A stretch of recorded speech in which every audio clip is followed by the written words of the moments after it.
Ladies and gentlemen, recorded in Fredericton, New Brunswick, Canada, it's time for Fight Night Picks with your host, Craig and Matt Allan. And what a card coming up this weekend, UFC 268. Can't wait for it. The UFC's return to New York. And as always, one half your UFC duo, Craig Allan. You can find me on Twitter and Instagram at Craig Allan FNP. With me to my left, to your right, Matt Allan, respective socials at Matt Allan FNP. Last weekend's UFC 267. What a weekend! I mean, Matt, you went 12-2. I went 11-3. And coming in from the week before, it's just been absolute madness, and it's been going great here with Fight Night Picks. I want to thank everybody who's tuned into Question Mark Kicks 2 hours live before the prelims. We offer up our final picks and predictions for the card, getting the opportunity to look at the weigh-ins and the entire week that always is. And then we also had the Fight Companion, which we'll have again coming up this weekend for this main card. And Matt, what a card we have coming up. I mean, 14 fights slated. We had one fallout today. Supposed to be Alexa Cameron taking on John Allan. Now Dustin Jacoby steps in on short notice. He's got some Factory X teammates on this card as well. But when I look through it, I mean, listen, 5 UFC debuts, plenty of ranked fighters, which you absolutely love to see. And out of those debuts, I mean, former champions from other organizations. CJ Vergara, just one of them. Fury FC flyweight champ. Maybe Ireland's biggest future star since Conor McGregor in Ian Garry. Matt, I think this card's amazing, and I haven't even talked about the main card. What are your thoughts here? We've been getting spoiled lately with some of these cards. There was a few lackluster cards sprinkled in there, but as of late, we got what? Marvin Vettori, Paulo Costa, an amazing fight. Then last week, we have the great pay-per-view top to bottom. And I know I don't want to pat us on the back too much, but we were saying just how good the depth was on that card, and it was amazing. From the first fight of the night all the way up until the main event, like that was just a phenomenal card start to finish. Leading into this pay-per-view, isn't that wild to say too, from one pay-per-view to another? This is a phenomenal card top to bottom, and there's so many more fights to get excited for. And for the Canadians out there, you know, last weekend definitely was a pay-per-view, but 14 fights total, so difficult for us to choose a possible fight of the night. You know it and love it. It's a fight of the night screen. As always, presented by Manscaped. Check out the sponsor, manscaped.com. Use promo code FNP. You're going to get 20% off and free shipping on your order. Let's throw it on over to the fight of the night screen. And when you're looking for a possible fight of the night on this card, it's hard not to look up at the top. Justin Gaethje taking on Michael Chandler, a couple of guys who have challenged for the belt in the past. For Chandler, you look all the way back to his fight against Charles Oliveira, and in the build-up to this fight, it's kind of like, yeah, I needed time to reboot. I needed time to find the love of the training again. For Justin Gaethje, I guess you could say the same because his last fight was also for the belt. He looked to unify it against Khabib Nurmagomedov, and he was his stepping stone into retirement. Some ABC specials where they closed the door and Dana White said a couple of words to him. But ultimately, Matt, this fight should be absolutely insane between a couple of guys whose primary discipline's wrestling, but they're more known as gunslingers. They really are. These are two guys who are from the Chuck Liddell school of fighting, where it's like, hey, we have wrestling, but let's just throw bombs to begin with. Now, I would say Michael Chandler's much more into the wrestling and grappling side of his game than Justin Gaethje is, but if you remember any of the build-up from the Khabib fight, Justin Gaethje himself is a natural wrestler. He did wrestle in college. I think this fight's going to be amazing. People forget, this was almost a Bellator lightweight title fight when Justin Gaethje was a free agent after the World Series of Fighting. Michael Chandler was really campaigning for Gaethje to actually go over to Bellator. Now, of course, Gaethje chose the UFC. We all remember his debut, but this fight could have almost happened many years ago. Michael Johnson watching this one with a twinkle in his eye, as is Eddie Alvarez. It should be a great one. And when we look at the undercard, and it's closer to the end right now, tentatively slated as your curtain jerker ahead of the pay-per-view, we have Greece's Andreas Michailidis coming off a giant decision win over Canada's KB Buller,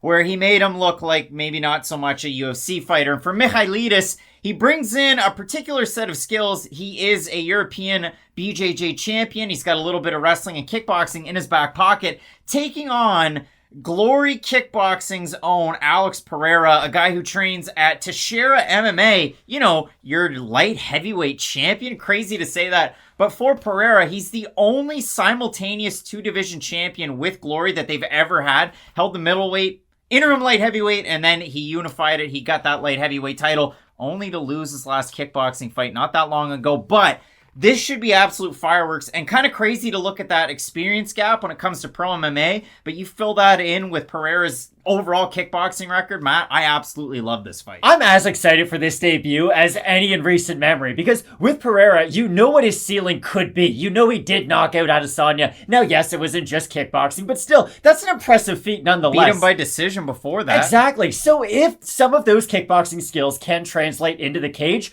this is a guy who might find himself in a title shot in a very short amount of time. I understand this is a very high ceiling and a lot of praise to put on a guy who hasn't even made his UFC debut yet, but he has a massive opportunity this weekend. And for Michailidis, like, he can really kind of redo his career almost. I know a lot of people were down on him after his UFC debut. He looked amazing after KB Buller. So this is really one of those crossroad fights for him. If he can get the win over Pereira, then the sky could be the limit for himself. But he might just be the next stepping stone for Pereira to then become the next big star in the middleweight division. Michailidis coming out of a big gym. MMA Masters with Miguel Baeza and a member of your main event, Colby Covington. So this should be a great one. Make sure you let us know down below in the comments section who you have and in a possible fight of the night, because this card is absolutely stacked. And when we threw it on over to those audience members in the YouTube community tab, looks like everybody's looking forward to that main event. Usman Covington, above 50% voted for that one. Should be a great one. Check out the sponsor, manscaped.com. Use promo code FNP. You're going to get 20% off and free shipping. And I urge you to please do. You're helping out the show. Big time slate of fights coming up. At the top of this card, it's absolutely stacked. You have rematches in both of the title fights. You have Gaethje taking on Chandler. Some people might absolutely love this one.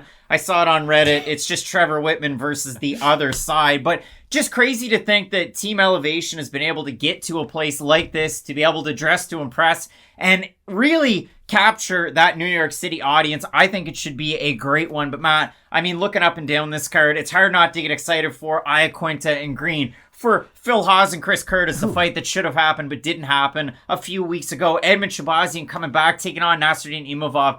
I absolutely love it. I talked about it. 5 different debuts. I believe it's 8 different ranked fighters on this card, including 2 #1 contenders in both of those rematches.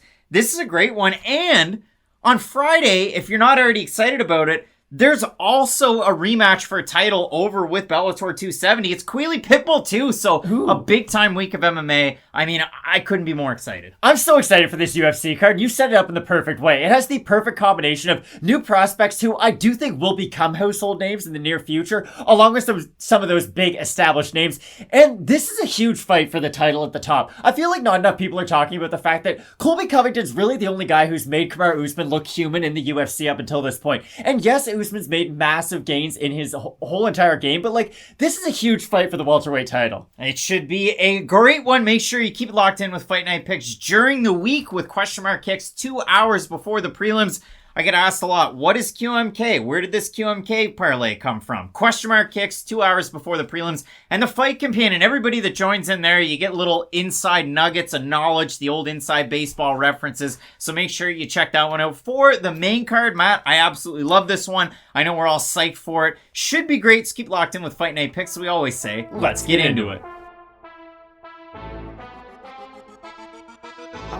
And welcome to the UFC, to the former Fury FC flyweight champ. We have CJ Vergara making his promotional debut, taking on the Jamaican sensation Ode Osbourne.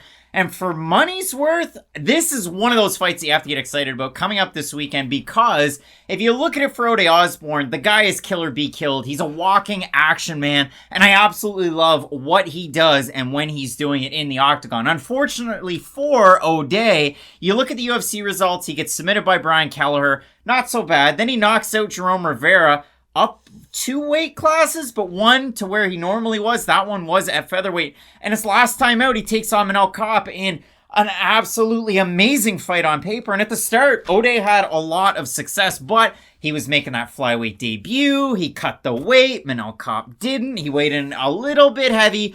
Either way, Manel Kape wins that fight in impressive fashion. So for Ode Osbourne, goes back to the drawing board. This is a guy that's a school teacher. This is a guy that trains at a Pura Vida, BJJ, and MMA with the likes of the Zach Ottos of the world. With Jamie Simmons that's in the UFC. There are plenty of fighters at Pura Vida, BJJ, including a former member of Fight Night Picks. You know her as Hot Take Kate. She spent a lot of time at Pura Vida, BJJ. But for Osbourne, when he's fighting and when he's at his best, you talk about silhouettes and fighters, very, very unique, very long, very good with his long-range weapons. And if it goes to the ground, he's a guy that you really have to be worried about if you're his opponent.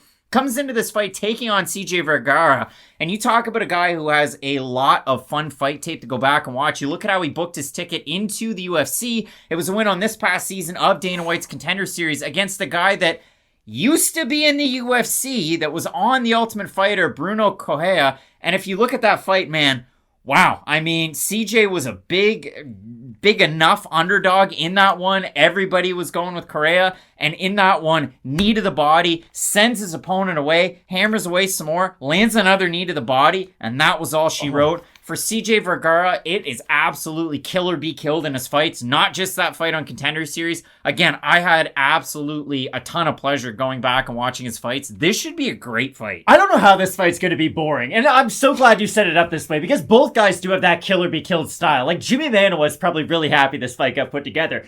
With Ode Osbourne, I can openly admit that every time I think he's going to win, he seems to lose, and every time I think he's going to lose, he seems to win, and I don't feel like I have that bad of a read on his skills. Like you said, he's a good long-range striker. He can switch stances a little bit, although he does lack some defensive abilities when he does decide to move his feet that way.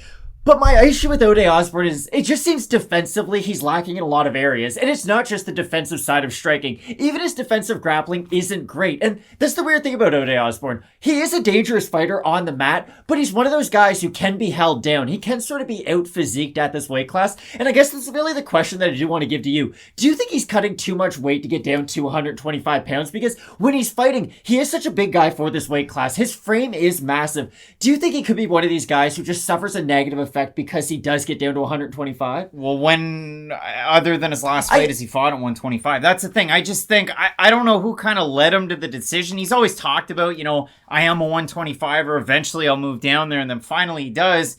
He gets his chin checked by one of the better strikers that was outside of the UFC, and now I feel like Manel Kape kind of came onto the scene with that win over Osbourne. People are going to forget about the weight miss, but the trouble I have in a fight like this, neither one of these guys is all that, leveled up in terms of their striking defense or wrestling defense. So I think skill for skill, they match up incredibly well together. No, I agree 100%.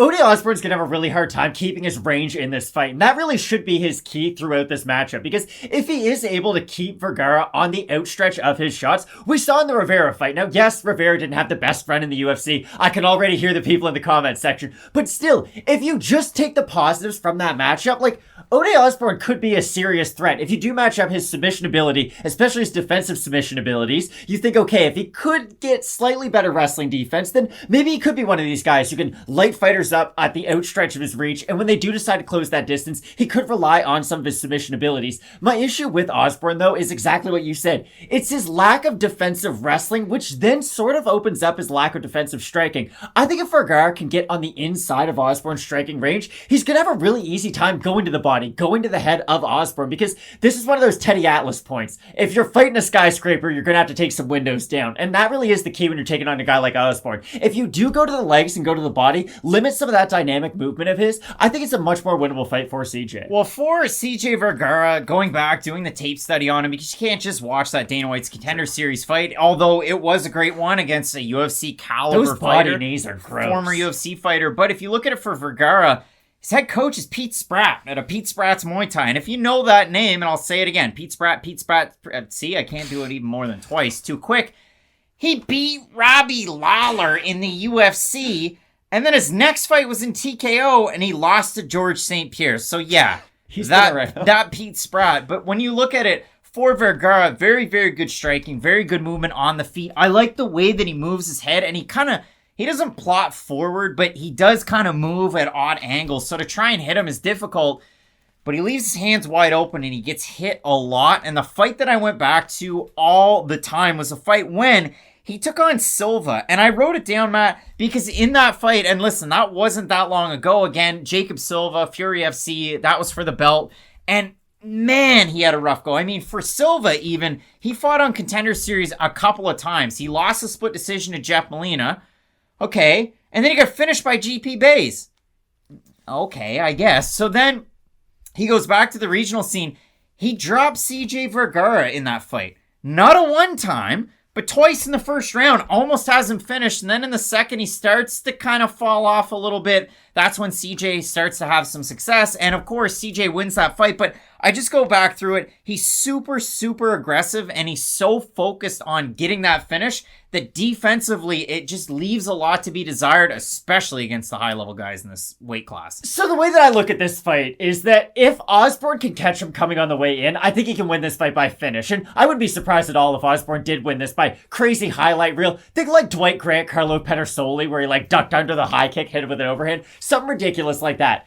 My issue is that other than that one big action on the way in for Vergara, I actually think CJ can win rounds in this fight if he can get on the inside of Osbourne's range. Because if Osbourne was a slightly better wrestler himself, if he did have some ways to just stop the forward momentum of Vergara, I would like him in this matchup a little bit more. But I'm finding myself siding with the underdog and with the guy making his UFC debut because I just haven't loved what I've seen from Osbourne throughout his UFC career. I really like him when he can establish that range, but we've seen too many guys get on the inside of it. For Vergara, I mean, coming into this one, 5 wins in a row, all 5 of them by finish, 6 of his 9 wins total by finish, and he's had a lot of different little layoffs due to injuries. He talked about that before his Contender Series fight. He had a big ACL tear a number of years ago, so just something to look out for as his career progresses. You might actually find it surprising if you weren't looking at the graphics. Maybe you're just listening on iTunes and Spotify. Yes, we have a podcast. The fact that Vergara is actually the older fighter coming into this one. Matt, you tipped everybody off. The odds for this one, Vergara open the underdog plus 130 is a plus 142 right now. Osbourne open to minus 150 is minus 172. We have not looked at the Tapology votes. They're going to be a surprise to us. They are to you. I'm going to say 65% over under going with Osbourne. I was thinking 60% Osbourne, so I'll say under. Yeah, look at that.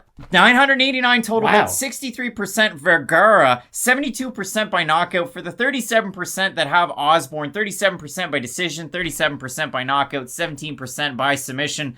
3 sevens in a row. That doesn't make for 100%, but they never really do over on Tapology. For me, when I look at this fight, again, everything that I have in my notes, I really do like Vergara. Good check left hook, good footwork, good head movement. His hands drop after a combination, which is how Ode Osbourne capitalizes in a lot of different exchanges. He's been dropped in a number of different fights. I think Jacob Silva's a good fighter. Don't get me wrong. Losing to Jeff Molina by split decision and losing to JP Bays in Contender Series, water off a duck's back. That's cool. You deserve to be in there. Beating Bruno Correa, too. That's a good win. The guy's record was, 12-3-1 going into that fight. And I wrote down the odds for that one. Correa was a minus 200 favorite. So, again, Vergara's come through as an underdog in his last fight. I just really don't like how much he gets hit. I don't like how much he drops his hands. I like Ode Osbourne here. And the other thing that I like out of Osbourne is his kicking game. Could it get him caught, especially with a counter from Vergara? There's a possibility. But once he establishes distance, I'm assuming that's going to happen. I like Osbourne for those reasons. I think Vergara is going to be a fun 50-50 fighter in the UFC. But that's about all I have for you. Yeah, I don't think Vergara is going to get into like the top 12 range. I guess you could say top 15 at this because like 1 or 2 wins in flyweight can basically get you just cracking that top 15. But I do think Vergara can get this win over Osbourne. Like you said, range is going to be the really big factor for both guys. If Osbourne can keep Vergara on the outside of his range, just sort of taking pot shots at him, setting up his kicking game like you had mentioned, he should have a lot of success. But if Vergara can get on the inside of that, because the great thing about forward pressure is it is really hard to throw kicks if you are moving backwards. So if Vergara can establish his range, get on the inside, start going to the body a lot, it should be able to set up a game plan for him to win. But this really is a 50-50 fight. I could see a world where either guy wins via TKO very easily. Winner fights Bruno Silva, loser fights Allan Nascimento. Easy peasy, lemon squeezy, Matt. We're split on the pick. I'm going with Ode Osbourne. You're going with CJ Vergara. Let us know down below in the comments section who you have in this fight. Make sure you tune into Question Mark Kicks 2 hours before the prelims this weekend. Final picks and predictions and the fight companions. Keep it locked in with Fight Night Picks. We always say, let's get into it.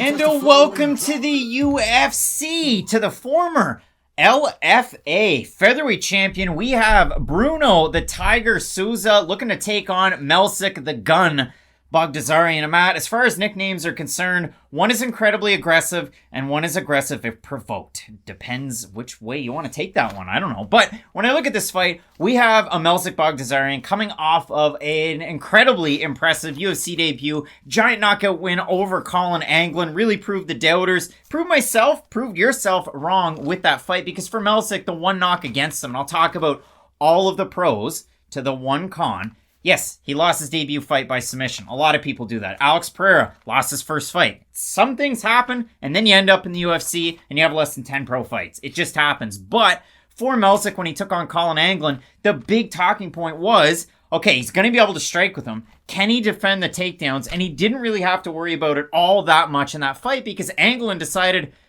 well, I'm a striker now. So in that fight, Melsik, highlight reel knockout. Go find it wherever highlights are found. Now you have Bruno Souza coming into the UFC. Matt, this is a kid that's been practicing karate since the age of 4. He decided he was going to train at the Machida Academy at the age of 12. You love it. Now he's coming into here in his mid-20s, middle of 25, having a great day, having a great time, having fought some very good competition over with LFA. Now, did you think that he won all of his fights? I don't know. Some of them are close. The fight against Mike Hamill where there's an illegal strike, Mike Hamill's probably winning that fight. Hey, he had a competitive fight against Adam Boric, so just simmer down a little bit. But when I look at Bruno Souza, and you want to talk about pure karate strikers, and I'm not going to throw out anything out there that's going to get me in any trouble, but this guy makes karate noises when he strikes that people like Wonderboy Thompson do not.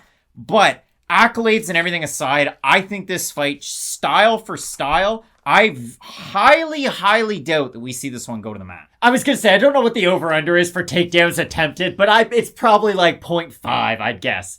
Probably just 0, yeah. It is probably like a -1,000 for no takedown attempts. This should be a phenomenal fight. I remember how critical we both were on Melsik coming into his UFC debut. It was, yes, we love the flashy strikes, and that's what it was too. It wasn't just the fact that he could go in there and get knockouts. It was just the impressiveness in which those knockouts were coming by. Like, he was getting poster dunks every single time he was going out there. But how many times have we seen dangerous, flashy strikers come into the UFC, get fed to a wrestler immediately, and then that wrestler goes like 13 for 17 on takedown attempts, and they kind of destroy the hype. That's what my prediction was going off of in that fight. And I thought Baghdasaryan was going to have a very tough night out.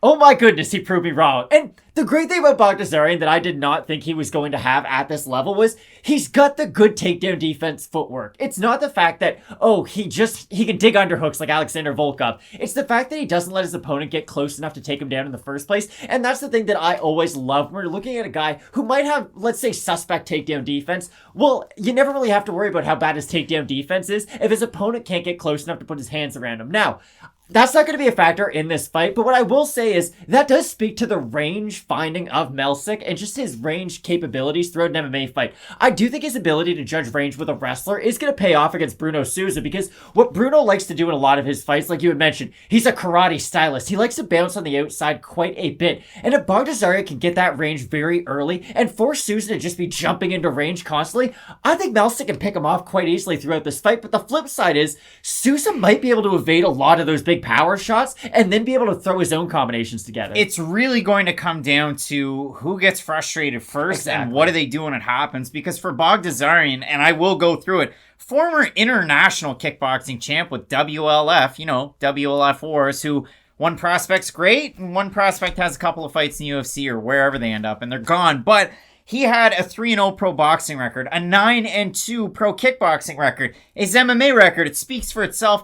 I put it up there in the graphic, the fact that it's Armenia and the USA, but I really wanted to kind of give credit to both countries because originally he's from Armenia. He trains out of Glendale Fighting Systems or Fighting Club. And yes, he's been training with the Ronda Rouseys of the world for a very long time, since a very young age. Edmen Shahbazyan also on this card, so there's a little bit of familiarity there. And that's the thing, on this card, there are only a few different outliers, and obviously Bruno Souza being one of them that, hey, that's the one guy or the one gal that trains from that one singular gym. But to have the Weber Almeidas to train with every single day, Bellator prospect, to have Lyoto and his brother Chinzo Machida to train with and to learn from, absolute studs. And again, you look at the way that Bruno Souza fights, it's very long, it's very rangy. a lot of single shots and then a little bit of a reset. But what he will do is as he resets, if you lunge forward, he throws great counters, and you have to be very, very cognizant of that. But I'm not telling world-class strikers anything they don't know. They're probably not watching this video. But again, when I went through everything, I was just so kind of struck by how good these guys are at pure striking. And for Bruno Souza, let's give him the credit he deserves. He is a national, South American, and world karate champion. The last time he earned one of those world nods was back in 2015 when he was a much younger man. But again, you look at this overall, all around, iffy takedown defense, very good striking, kickboxing versus karate. I think we have on paper a very fun matchup. I still don't know where either of these guys are going to go ceiling-wise because Melsik, has he won any giant titles in any big promotions? No, but for Bruno Souza, the other featherweight champs that LFA's had, and I'll list a few of them, Kevin Aguilar, he was around in the UFC for a bit, Thon Lee, Damon Jackson, Justin Gonzalez, and Bruno Souza. So listen, a lot of fun that you can have with a matchup like this.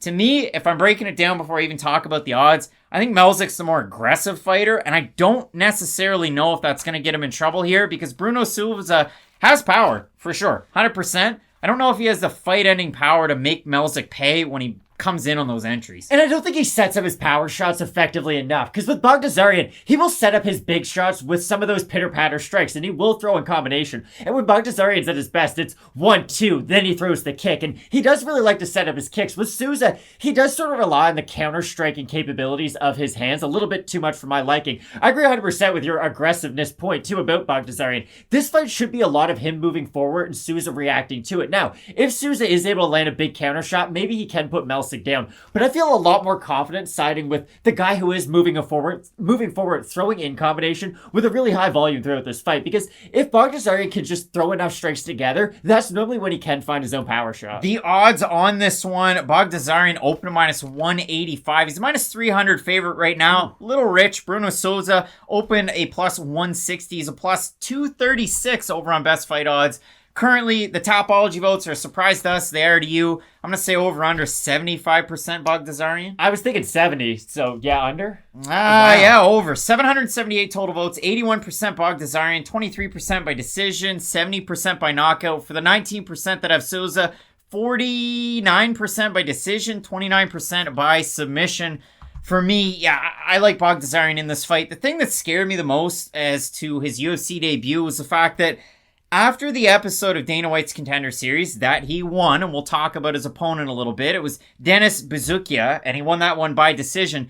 Dana White didn't want to offer him a contract. He wanted to offer him another spot on Contender Series later on in the year, and he just kind of waited it out. And then he got a contract at the end of the spring, early summer, ended up in the UFC against Colin Anglin, a guy who had already been booked in his own big fight against Sungwoo Choi, but that fight fell out. So it was just a weird way of that one coming together. For Souza, it's that traditional path that we never see anymore of American regional champion. Have enough fights, you're in the UFC. And for Souza, we didn't really talk about it either, the wins and the quality of wins. I thought Elijah Johns beat him in the split decision win that he has from 7 months ago. And then when he fought Javier Garcia, that was a good win. Even before the Johns fight, Guilherme Santos by knockout.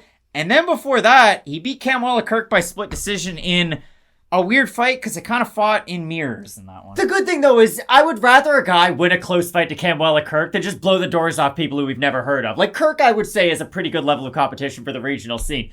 I think there's a path to victory for Souza. I think we should just lay that out quick. If he can make Baghdasaryan miss enough early and really frustrate him, then he should be able to land a big shot of his own because he does move so well on the feet. And that's going to be the big key for Baghdasaryan. If he throws leg kicks early, he should be able to slow down a lot of that movement from Souza, and that should open up his own combinations. But let's say Souza does just stay on his back foot, stay on his bike really early in this fight, kind of fight that Caitlin Chookagian game plan. I never thought I'd say that in a million years. Then he could have success later on in this matchup. I just really like the volume and the output from Baghdasaryan. Both of us going with the American citizen, Melsik Baghdasaryan, to get the win. Let us know down below who you have in this battle of extremely pure strikers. It should be a great one. Big time fights up at the top. Gaethje Chandler, 2 rematches for the belts. You're not going to want to miss it. So keep it locked in with Fight Night Picks. We always say, let's get into it. Hold the phone, stop the presses. Lexa Kammer's not fighting this weekend. We now have the Hanyak Dustin Jacoby taking on Brazil's John Allan, and I'm going to let the cat out of the bag incredibly early. I actually had John Allan to beat Alexa Kamara. I have no idea what the odds were, but I was going with the Muay Thai man out of Shoot the Box Monstro to get the win. And for John Allan, it's been the weirdest run in the UFC because if you look back, the 5-on-in, it's not all that sexy. A win over Edvaldo de Oliveira, a loss to Vinicius Moreira on Contender Series. You hate that. That guy. Then he fights Alessandro Silva on the regional scene, and he gets a win there. And then 2 years and 3 months ago, which was a month removed from that win, he fights Slow Mike Rodriguez, and he beats Slow Mike Rodriguez, and then he tests positive for, and I want to make sure I get this one right, because it's really tricky when you start talking about this stuff, tamoxifen. But if you listen to it from John Allan, and you can kind of see it in that picture, he had gyno when he became a teenager, and it plagued him as he was an adult. And really, when he'd go to cut weight, it would cause him issues, it'd be painful, whatever. So maybe there was a little bit of tamoxifen, but it was before he came into the UFC. But he still tested positive for it. He still had the surgery even before that. And regardless, to me, honest to goodness, I take the man at his word. I don't think he was trying to cheat the system or anything. He beat Slow Mike Rodriguez. It's a no contest on his record. We cleared that one up. He served his time too.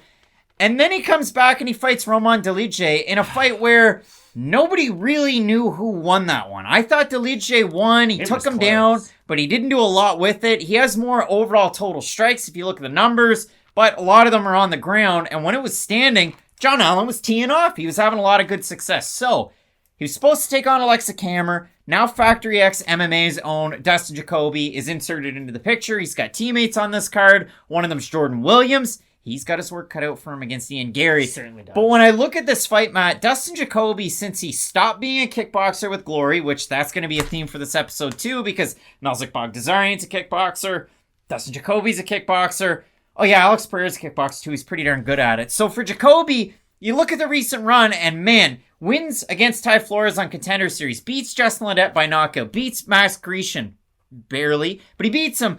Beats Ion Kutselaba once the takedowns were gone. That was a really close one, but he didn't. And then the fight against Darren Stewart his last time out, which was only a couple of months ago.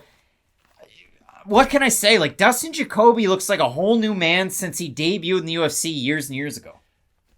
You might think I'm crazy for this, but I think Dustin Jacoby is like the 16th ranked light heavyweight in the world. I really do. I think if you beat him, then you can officially be in the rankings. And if you lose to him, you don't deserve to be in them. And I think it's very, very simple that way. Because with Jacoby, are there ways to beat him at this weight class? Of course there are. If you're a dominant wrestler, you're going to be able to get him to the ground. If you're really strong in the clinch, I guess that would speak more to wrestling again, then you can kind of hold him up against the cage. You can out-volume him on the feet too. Like, he's not the perfect fighter by any means. But he brings a very refined skill set to the cage, and there's something to be said for a guy who just knows what he does well. And what Jacoby does well is he is a very good Muay Thai fighter. And he's been sort of a frustrating guy to watch, I'd say. Not as frustrating as Roman Dolidze. You brought up that name earlier. I just feel like I have to say that. Nobody's more frustrating to watch compete in the sport of MMA. Hey, Coach Nixick, what should I do? Like, don't grab his leg. Just finish him. Just end the fight. That's enough on Dolidze, I guess. It's just, he always frustrates me when I see him fight. But my whole argument for John Allan is that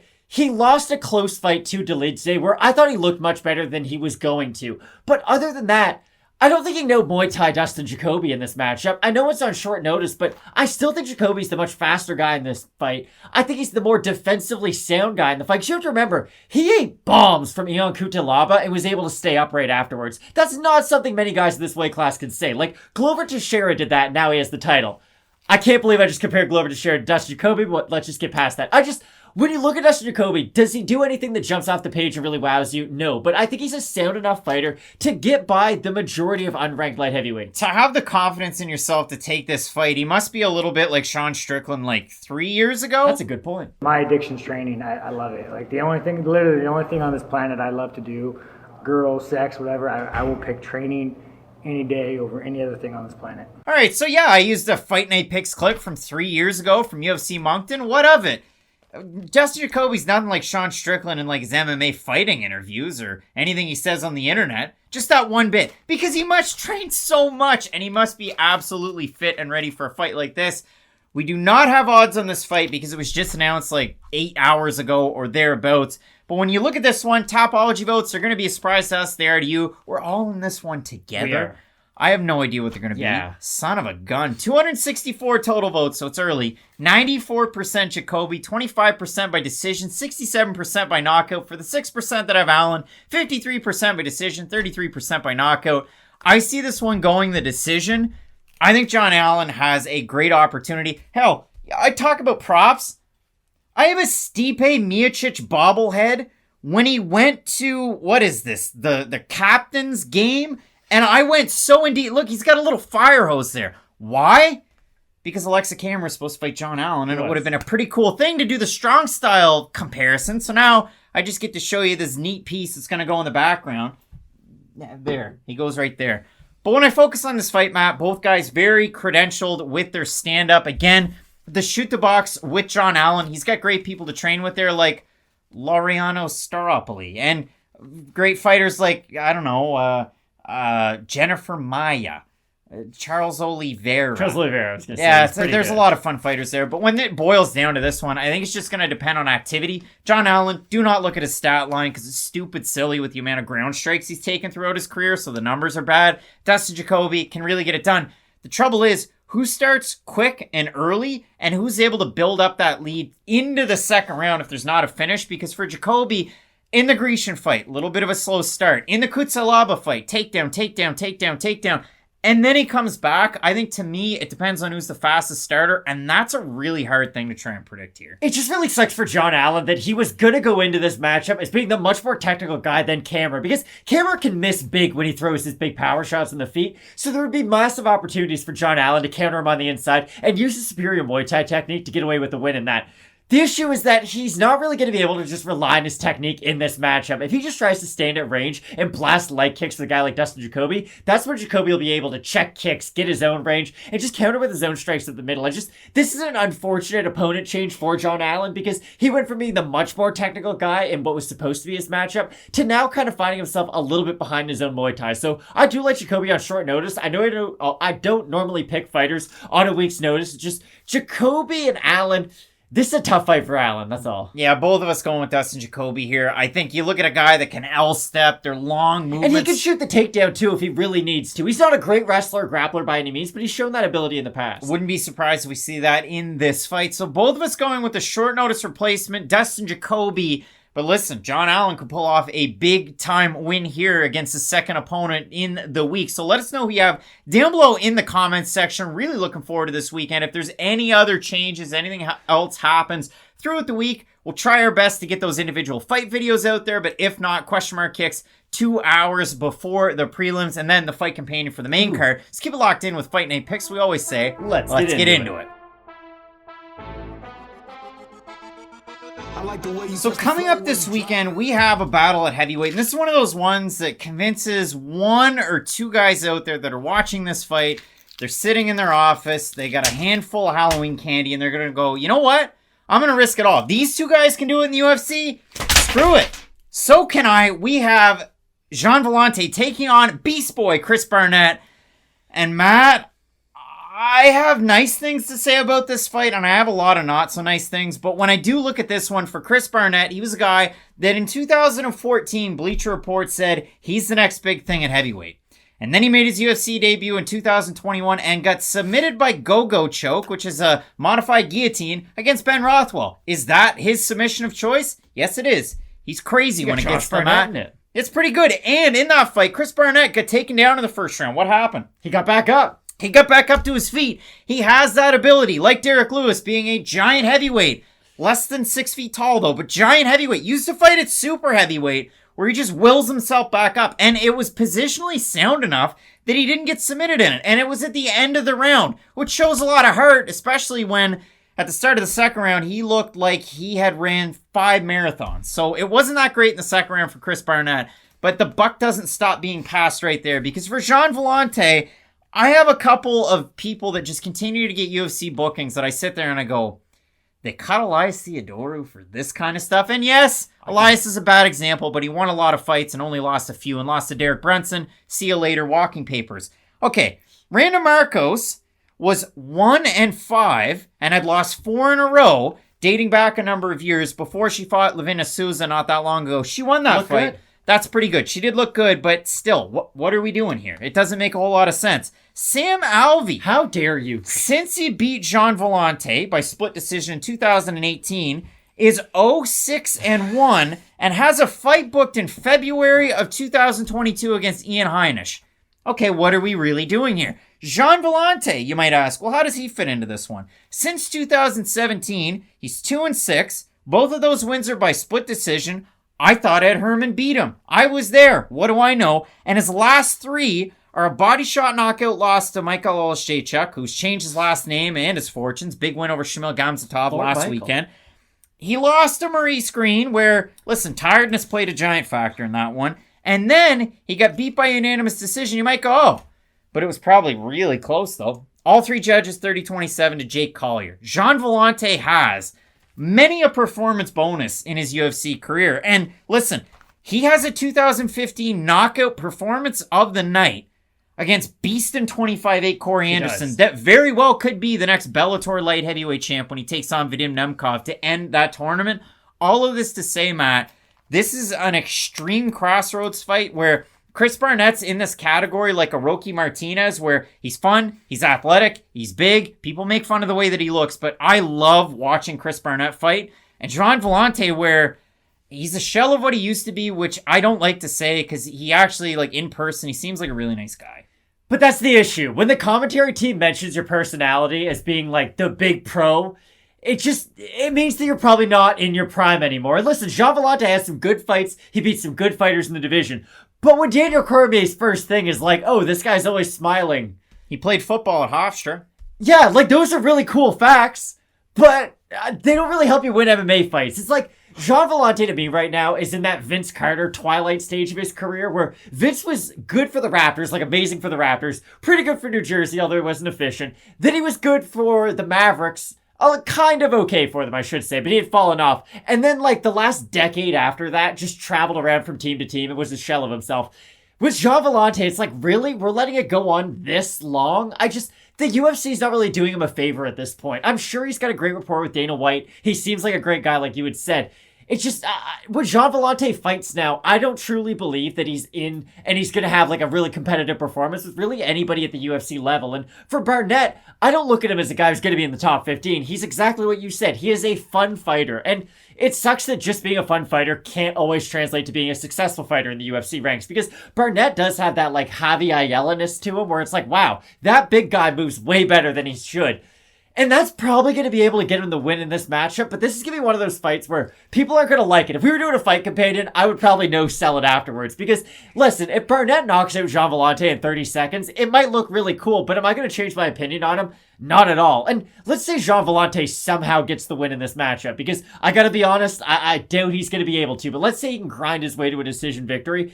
Then it's not really going to change my opinion of him either, because it's not like I think Barnett's going to go on to be some world beater. So this is just kind of an fight for me, but I guess if I have to give the pick, I think Barnett's the more technical guy. Much more athletic, coming out of Barnett Taekwondo Academy, X3 Sports. He spent a little bit of time there. He's kind of cross-trained a little bit for this camp, and he's a guy that, again, competed at super heavyweight, and he's 5'9". Like, I've got a few inches on him. You've got some inches on him. Like, it's just weird that you get a heavyweight that's that short in stature, and you saw it in his fight against Ben Rothwell. Probably shouldn't throw spinning wheel kicks, but he did. Did they land? No. But he can do all of those things. The other thing that Barnett does really well, employs a leg kick. Does Jean Villante do much leg kicking? Not a whole heck of a lot. Jean Villante is one of those guys, walks you down, throws his boxing combinations, walks back and resets, and that's pretty much it. If I really had to boil it down, Chris Barnett's like watching the Tasmanian Devil if he ate a lot of Halloween candy and had a ton of energy. Like, that's the point. Like a Beyblade on Red Bull.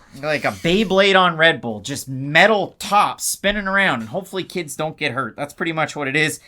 He went to NAIA to wrestle. Andrew Sanchez did that. And so did Corey Anderson, for that matter. And then he ended up going to university after that because they thought, hey, you could play football and you're athletic. So he did. But yeah, when I look at this one, Matt, I mean, Villante open to -150. Odds are par right now. Chris Barnett open to +130. Odds are par right now. If we look at the Topology votes, I suspect that they're relatively close based on where the odds are. But I got to be honest. I wish I could have got Chris Barnett as an underdog. Yeah.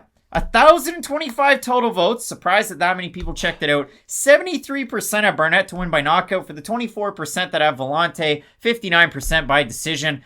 We saw Barnett get tired in his last fight. He also got worn on by Ben Rothwell, who had him down to the mat for half that round. And he got back up. And then in the second round, he was really, really tired. But the trouble is, with Barnett, he blitzes forward a lot, and it gets him caught against big guys, against technical strikers. I don't know if I see that happening here. I like Chris Barnett in this fight. I like Chris Barnett in this fight, but I think we can both agree there is a very clear path to victory for Villante. If Barnett gets tired in the first round just throwing crazy techniques and if he can't get the stoppage, and if he is an absolute shell of himself, then Jean Villante, if all else fails, has okay cardio for 205 pounds. I know this is a heavyweight, so I would assume he has okay cardio at heavyweight. Now, I know we're grasping at straws right now, but this is one of those fights. It's not like I can point to a lot on either side. But I could see Jean Villante avoiding getting hit by a big shot and winning a 29-28 decision. I think there's a world out there where that does happen, but I agree. I think Barnett's got this one. Both of us going with Beast Boy Chris Barnett. Let us know down below if we're wrong. If after the fact we're still wrong, you let me know. I want to hear from you. And make sure you check out Question Mark Kicks 2 hours before the prelims. If anything changes, we got you covered. Keep it locked in with Fight Night Picks. We always say, let's get into it. And welcome to the UFC, to Ireland's next big MMA star. You want another Conor McGregor? This could be the guy. You want another worldwide global superstar? I actually think this could be the guy. Matt, we have the former welterweight champ over with Cage Warriors, Ian Garry, set to make his debut against thrice-tried Dana White's Contender Series participant, Jordan Williams, Mr. Beaumaye. Do I like that song by The Game? Yeah. Do I like The Game outside of the rap? I don't know. I don't know him personally, but what I do know, I hope, is MMA. And for Ian Garry, this is a guy that's tested himself both inside the cage and outside of the cage. His amateur career, very short, about a year. He had a great run there. He went, 6-1? So that's pretty cool. Then he's gone 7-0 since he's became a pro in MMA with Cage Warriors. Didn't take that check by Bellator, decided to test himself. And Matt, I wrote down a list of former Cage Warriors welterweight champions. You're not privy to this information. These are my notes. Former champions: Dan Hardy, Pascal Kraus. Where you at, Pascal? Like, seriously, where you at? Nicholas Dalby, Cole Pendred, and, Mason Jones. And that's where I want to go with this, Matt, because I said that Ian Garry's tested himself outside of the cage. He trains at Sanford MMA. He's trained there for a little bit ahead of this fight. I think that's a giant move, and it's unfortunate for certain European fighters that they have to make the move over to the States to get into some of those big camps to get the training done. But he has a perfect blueprint. Wales Mason Jones was able to do the same thing. Work out a Team Alpha Male. Get a little bit of the wrestling in with your striking. You saw how that worked for Jones, especially in his last fight against David Onama, where you get cracked on the feet. Hey, let's take it down to the mat. But Matt, for Ian Garry, I watched this guy's performances and I'm absolutely blown away. If you can't hear it from my voice, I don't often kind of buy into the hype. I tried not to watch the promo videos out there on Instagram, on his website, whatever. I just focused on the fights. Man, this guy's good. Yeah, he's legit. And they're not doing Jordan Williams any favors right now because Williams had a little bit of hype coming into the UFC. I don't feel like he was a massive star by any means, but they don't match up with a guy like Mickey Gall just because they think you're going to be a one-and-done star in the UFC, and that's what I'm going to get back to. I thought he had such a great opportunity to at least establish himself as more than just an unranked guy in that fight. I really thought that, hey, Mickey Gall hasn't shown much for progression. Jordan Williams is a minus 175 favorite in that one. Exactly, and I thought, hey, he's going to be able to go in there, blow the doors off Mickey Gall, and just look phenomenal. And the thing is, when you fight a guy like Mickey Gall, like a Sage North guy, just any of those guys who got any sort of a promotional push from the UFC, it's going to give you some shine. Now, did Jordan Williams make the most of that opportunity? Not at all. Got taken down very quick and got submitted. And it was basically one of those like worst case scenarios through and through. And this is my problem. It feels like the UFC only kept Jordan Williams to feed him to Ian Garry right now. And we can break down what Ian Garry does well. It's everything Jordan Williams doesn't. If Ian Garry could go out there, be the aggressive fighter that he's shown before, strike his way into his takedowns and implement his phenomenal ground and pound. And that is the thing about Ian Garry. He's the type of guy who doesn't just get control time on the top. They're not going to bring up how, Ian Garry got 1 minute and 20 seconds of control time and he probably won the round that way. He's going to use that top pressure. He's going to make you pay for when he is on top. And I love the move to Sanford MMA because Who's another fighter who had, I don't want to say identical games to Ian Garry, but I would say they had somewhat similar games. A much bigger guy, though, moved down to Sanford MMA, and he has added some striking to his game. Maybe Brendan Allan? Brendan Allan. Now, if Ian Garry can show some of that same evolution down there with Sanford MMA, I agree 100%. I think he's shown the foundation of being an absolute superstar in this division one day. And if he can add some of that Sanford MMA, not just striking IQ, I think we've got a real contender on our hands. See, I feel like I have a little bit of bias, and again, I bought into the hype, so have that as a giant general warning for this fight, because I am incredibly impressed with what this guy does, impressed by the fact that, hey, at 23, almost 24, he made the move over to the States to get ready for a fight like this. Awesome. Credit where it's due. Both of these guys have had their successes outside of the cage too in viral videos. Ian Garry, it was unfortunately with his grandfather that has dementia. They sang Imagine by John Lennon.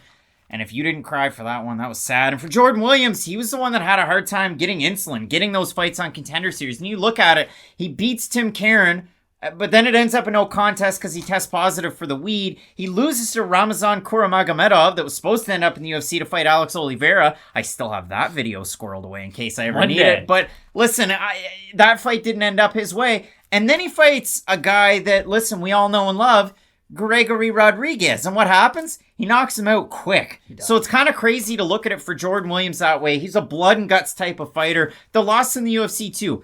Nassourdine Imavov, who has an awesome opportunity to win this weekend against a guy who's had a lot of hype too, in Edmen Shahbazyan.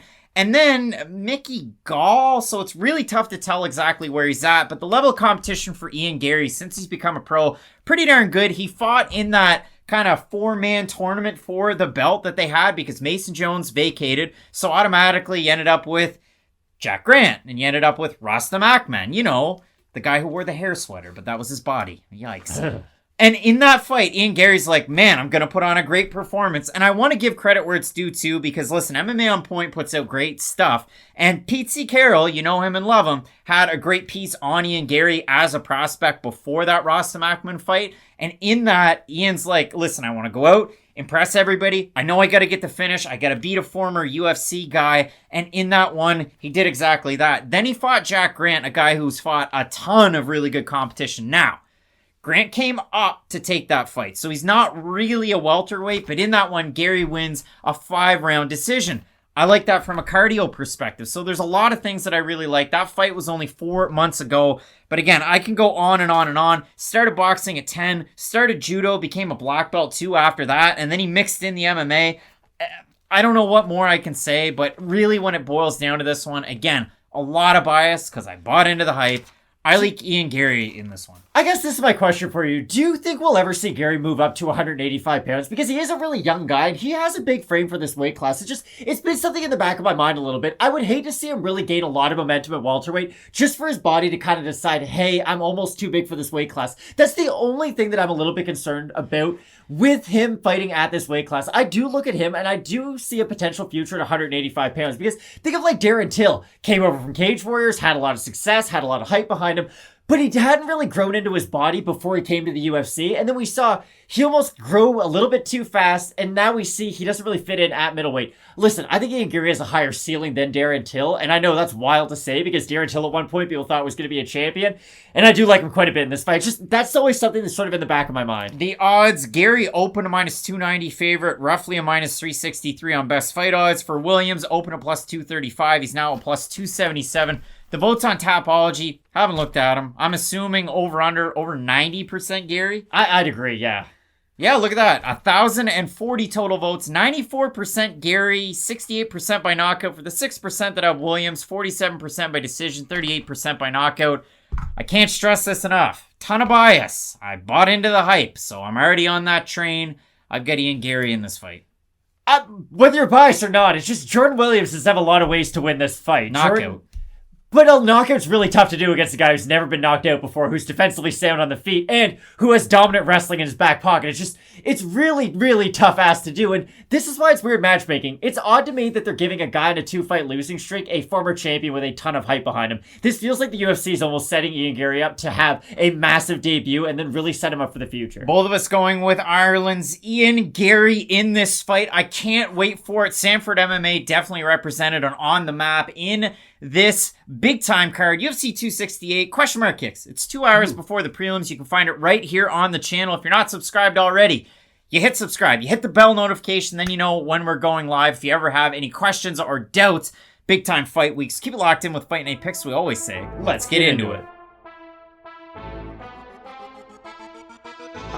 Absolute banger at middleweight. One of my favorite fights on this card that is probably not going to get talked about enough, and that's because the man on the left-hand side of the screen, Edmen Shahbazyan, is one of those guys that all of a sudden all the hype's wiped out because you lose to Derek Brunson in a fight where your cardio kind of abandons you. And if you look at it for Edmen, he goes out there his next time out, takes on Jack Hermansson, and then the same thing happens and he gets 10-8'd in the third round. And then when I look at his record, that's when I start to poke holes. I mean, realistically, yeah, you can get a lot of first round finishes, and that's the biggest thing for him. But as his career has progressed, that's been kind of it. And Edmen was able to win the first round against Derek Brunson. But really starting out negative. He had a really good first round against Hermansson as well. But then once that tide starts to roll against him, the cardio's been an issue, which is a shame because for a guy that's a couple weeks away from his 24th birthday, that's not something that we normally see. So for Edmen, he gets an opportunity to kind of right the ship.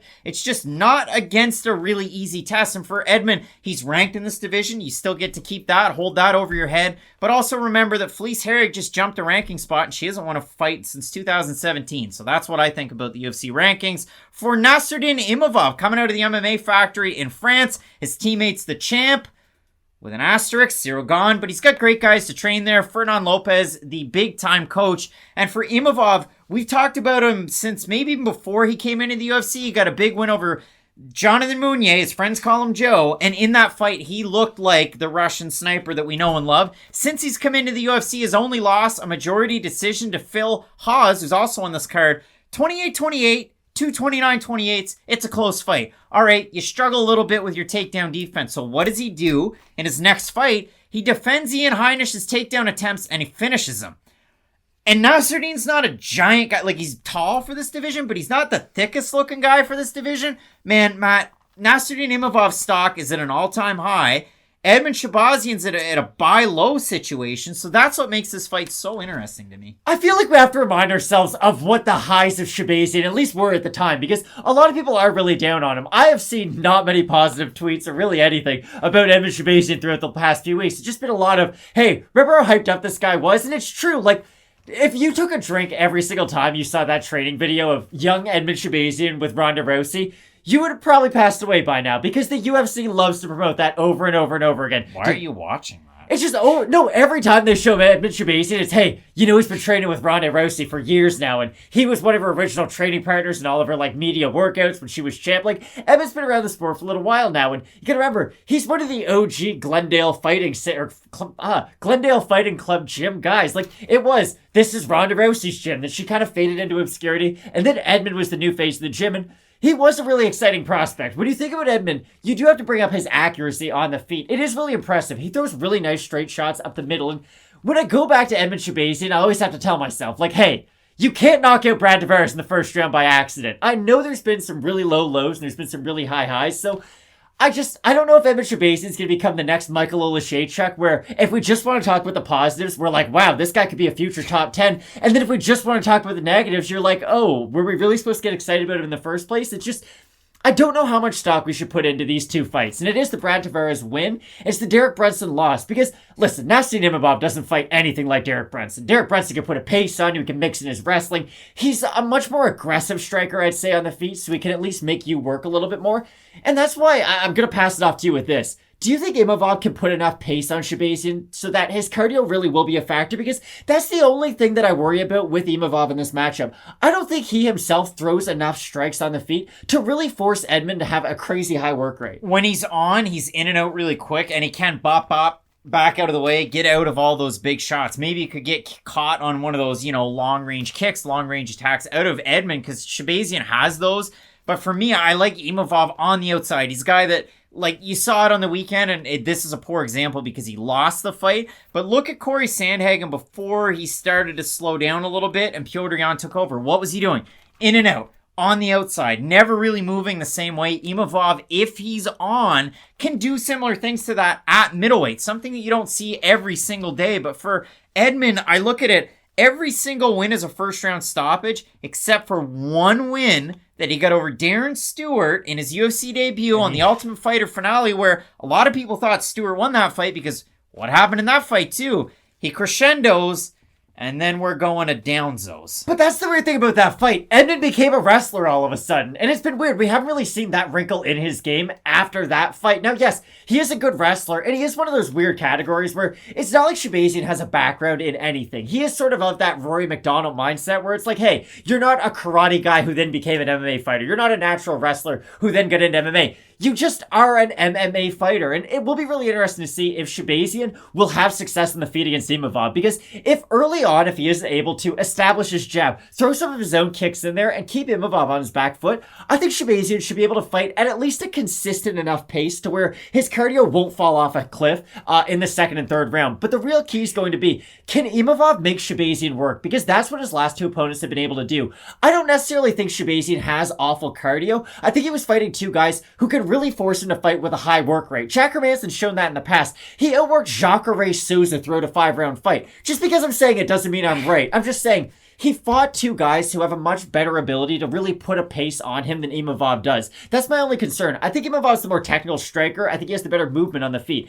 I just don't know if he throws enough strikes to really make Shahbazyan tired. For Edmen in that fight against Hermansson, you want to talk about going to the deep waters? 4 minutes and 14 seconds of control in the third round alone, 99-4 the total strikes. So that really is the question. And for Edmen, losing 2 in a row, again, you're buying low at the opportunity, and that's really what it is. For Imavov, coming off of a big finish win over Ian Heinisch, maybe not the easiest thing to do either. You look at the loss, again, Phil Hawes, he beat Jordan Williams by decision, looked good in that fight, beat Jonathan Mounier, a guy that was in the UFC with a loss to Colby Covington, so it has been decent competition for Imavov, too. And the more I do think about it, Imavov could fight like he fought against Phil Hawes. Now, yes, he didn't look good early in that fight, but the way that fight became close was he came on really strong at the end of it. So there is a world out there where Shahbazyan does throw a lot of his power shots early, gets tired throwing a lot of head kicks and body kicks, misses a lot, and then Imavov is able to capitalize as the fight goes on.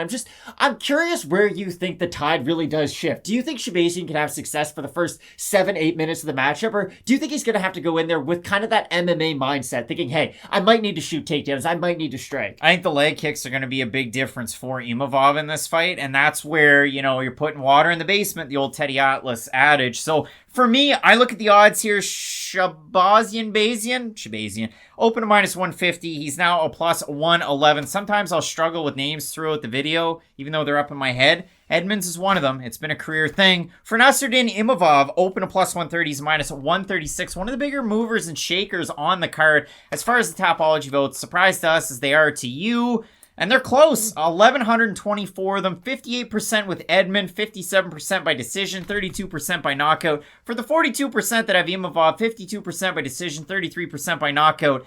If you're of the 58% that have Shahbazyan, and you 57% think he's going to win by decision, he's only won one of those in his 11 fights as winning contests, I guess I should say. I have a hard time seeing it. I think he's got to go out there and knock out Imavov. For Imavov, got a pretty good chin, can take some shots, but Edmen has a ton of power. So this fight to me is really, really close. I know I've talked a little bit more about Imavov than I had for Shahbazyan, but man, this guy's a wrecking ball. Like, I haven't talked about it. The UFC wins. Let's go last 3. Charles Byrd, no longer in the UFC, but he finished him.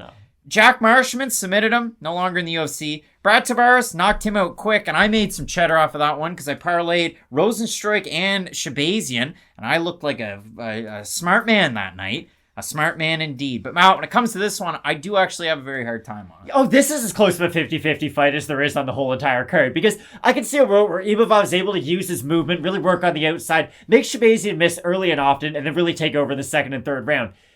My issue with Imavov, though, is I don't know how good his punching power is compared to Shahbazyan's. I know he knocked out Ian Heinisch, but that was one of those weird shots where Ian Heinisch was kind of moving into it. So I don't know if Imavov can go out there and really hurt Shahbazyan with a shot, is what I'm trying to say. I think if Imavov wins, it probably will be decision, and I do agree with you. If Shahbazyan wins, it probably will be by stoppage. All week long, I've been thinking Imavov's going to win, but I do think just personally, I think I've been too down on Shahbazyan. I don't think he's going to have the problem of, hey, I'm going to be fighting a grappler. It's going to be in the back of his head that I won't really be able to unload with my own strikes because my opponent will be able to shoot in on my hips. I think I've kind of talked myself into a Shahbazyan pick, even though I didn't think I was going to come close to picking Edmen this week. Shahbazyan from the Instagrams over the last couple of months, he's trained at AKA, he's trained at Gracie Baja Tarzana, he's trained at the PI in Vegas, this fight obviously in New York, so a little bit of cross-training there. I don't know how much it's going to help him, especially foundationally, and I'm assuming in his corner it's going to be the same old, same old. We'll see how that one shakes out. This is Monday, of course, when we tape these. For me, I've got Nassourdine Imavov based on the consistency and only that. Now, has he beaten a ranked fighter? No. Did he beat Phil Hawes? Well, at best, he drew with him, and at worst, he lost the majority decision. So it really is tough to try and cap the potential. I think both these guys are going to be around for a while, but for me, I like Imavov with that movement on the outside, with the pressure that he can put on as the fight goes on. I just think those are good keys to have. So for me, I'm going with France's own Nassourdine Imavov, the Russian sniper. You're going with the golden boy, Edmen Shahbazyan. I think this should be a great fight. On a great fight card, some big ones, 2 title fights, both rematches at the top. Gaethje taking on Chandler. You're not going to want to miss any of it. So keep it locked in with Fight Night Picks. We always say, let's get into it. It's not the fight you knew you needed, but you need it nonetheless. We have Megatron, Phil Hawes, not Calvin Johnson, taking on the action man, Chris Curtis. Chris Curtis is finally in the UFC. Yes. And if you're an MMA fan from 2018, you're as excited as I am because, listen, if you watched a lot of Contender Series from the outset, Curtis was one of the highlight reel guys. And yeah, it's pretty well in his nickname, but it was one of the bigger disappointments in MMA when he wins his fight on Contender Series and then he doesn't get a contract and he retires. And it was just really, really disappointing. He was only retired for about 6 months. Then he beat Matt Dwyer, that was in the UFC at one point. He beats Andre Fiallo, who I like, with PFL. And then he goes on to lose to Magomed Karimov, Ray Cooper the third, Magomed Karimov. Anybody's going to lose them. They're going to lose to each other. That's how good they are. But they are some of the best welterweights in the world. Key there is welterweight. And so Chris Curtis, since then, 2020 and 2021, he's won 4 fights in a row. Listen, he's won 5 fights in a row. 4 of them are by finish. He's fought for ex-MMA, a big win over Kyle Stewart that was in the UFC. His last time out was a fight back on my birthday, July 30th. Send best wishes. Over Kenny Robertson at welterweight. He wins that fight. He was booked to take on Ty Freeman, but that fight fell out because ultimately, he ends up in the UFC. He's going to fight Phil Hawes. Now, why did that fight happen? Because Deron Winn. That's why that fight happened. Deron Winn was supposed to fight Phil Hawes a couple of different times.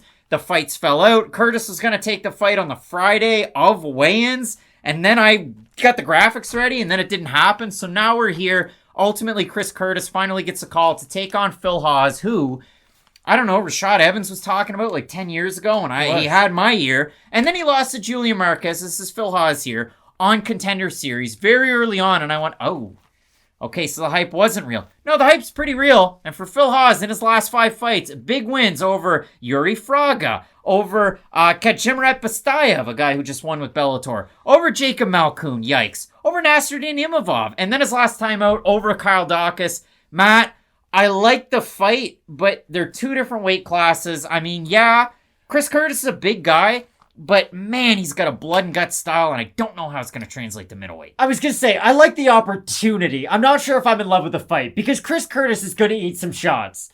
That's a guarantee in this matchup. He's going to eat shots. He was going to eat punches down at 170 pounds. Now he's fighting up a weight class that he doesn't really belong in against a huge middleweight. And that's the thing about Phil Hawes. He might only be, 2 inches taller than Chris Curtis. In my mind's eye, he probably weighs 20 pounds more by the night of the actual weigh-ins. Because Phil Hawes, he's built like a brick house, especially for this weight class. And he's shown the ability to, defend takedowns from big guys at this weight class. Shown the ability to land power shots. Really, the only thing I worry about with Hawes is his gas tank against, elite guys in this weight division. But when he's fighting guys making their UFC debut who just don't really belong in the weight class, it feels like Chris Curtis is almost starting this fight with a 2-point deduction, if anything. He's fighting out from a really, really big lead. So It's a good opportunity for Curtis. It's nice to see him in the UFC. He's a guy who's really been around the regional scene. And like you mentioned, he's retired multiple times. And the fact that he has now been able to get up to the UFC after facing so much adversity is very, very admirable. It's like what we saw last week with Glover Teixeira, like a 42-year-old who's lost fights. Look at us. Exactly. He's reinvented himself and now he's come back. Same thing with Chris Curtis. Like, yesterday doesn't define your tomorrow. It's just a lot when you're coming in fighting Phil Hawes in a week's notice. Like we were talking before we started filming. When you beat Kyle Dawkins, you're probably ready for those, maybe not ranked fighters, but you get the idea. Those like 15 to 25 guys. Then if you win one of those fights, then you're probably ready for like a main card slot or a pay-per-view maybe. Just, like a big opportunity against a good name. That's not what Phil Hawes is doing right now, so that's why it's just weird matchmaking. Tuesday's gone with the wind, and when I really do look at this from another Leonard Skinner perspective, it's, ooh, that smell! When I was a kid, I thought, what are they? But the smell is defeat. The smell is defeat. When I look at this one, Matt, the odds, I wrote them down, minus 350 for Hawes at open, minus 334 now. For Chris Curtis, open to plus 275, plus 255 on best fight odds. Tapology votes, I'm going to say over under 85% Hawes. I would say over, yeah. 90% out of 1,004 total votes, 90% Hawes, 45% by decision, 46% by knockout. For the 10% that have Curtis, 59% by knockout. All right, boys, you talk a big game. You like Chris Curtis, but you didn't tell us how he's going to win if he is going to win. I'll tell you exactly how he's going to win. By setting a pace and fighting at his own pace. When you watch Chris Curtis at his best, and I've watched a lot of Chris Curtis lately on the regional scene, those ex-MMA shows, if you're not watching them, it's free fights. It's decent level of competition. It's good level of competition. A lot of old UFC guys. Andre Fiallo fought there. And the production quality is really good too. So I've enjoyed them, but I have been following Chris Curtis because, hey, I like Dana White's Contender Series and I like watching Chris Curtis. When he fights at his best, stringing combinations together, but setting that pace on a fighter, and a guy like Carl Stewart, that's not easy to do, and Chris Curtis does it, and he picks his shots. He can rip the body. Once he backs you up to the cage, he can really pick you apart and then start chopping leg kicks in there. Switch stances a little bit.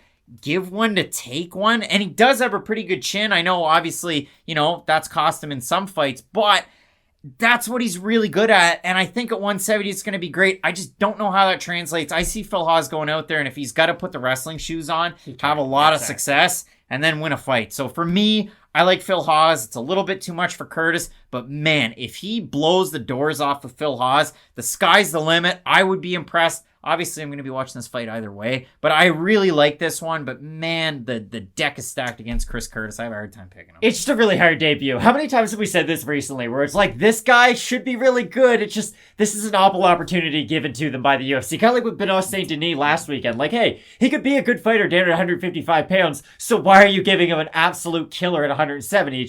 It's weird matchmaking. This reminds me a lot of that. I could see Curtis being a successful welterweight, but the fact that they're giving him such a dangerous middleweight is doing him no favors. And I like Phil Hawes quite a bit. Hopefully Kiselev is not the referee in this fight, like Benoit Saint Denis, whose corner today said, you know what? No. Yeah, we wouldn't have thrown in the towel no matter what. Good to know, guy. Good to know. At least he knows his fighter. But Matt, in this fight, both of us going with Megatron Phil Hawes to catch that touchdown pass from Matthew Stafford for like 90 yards.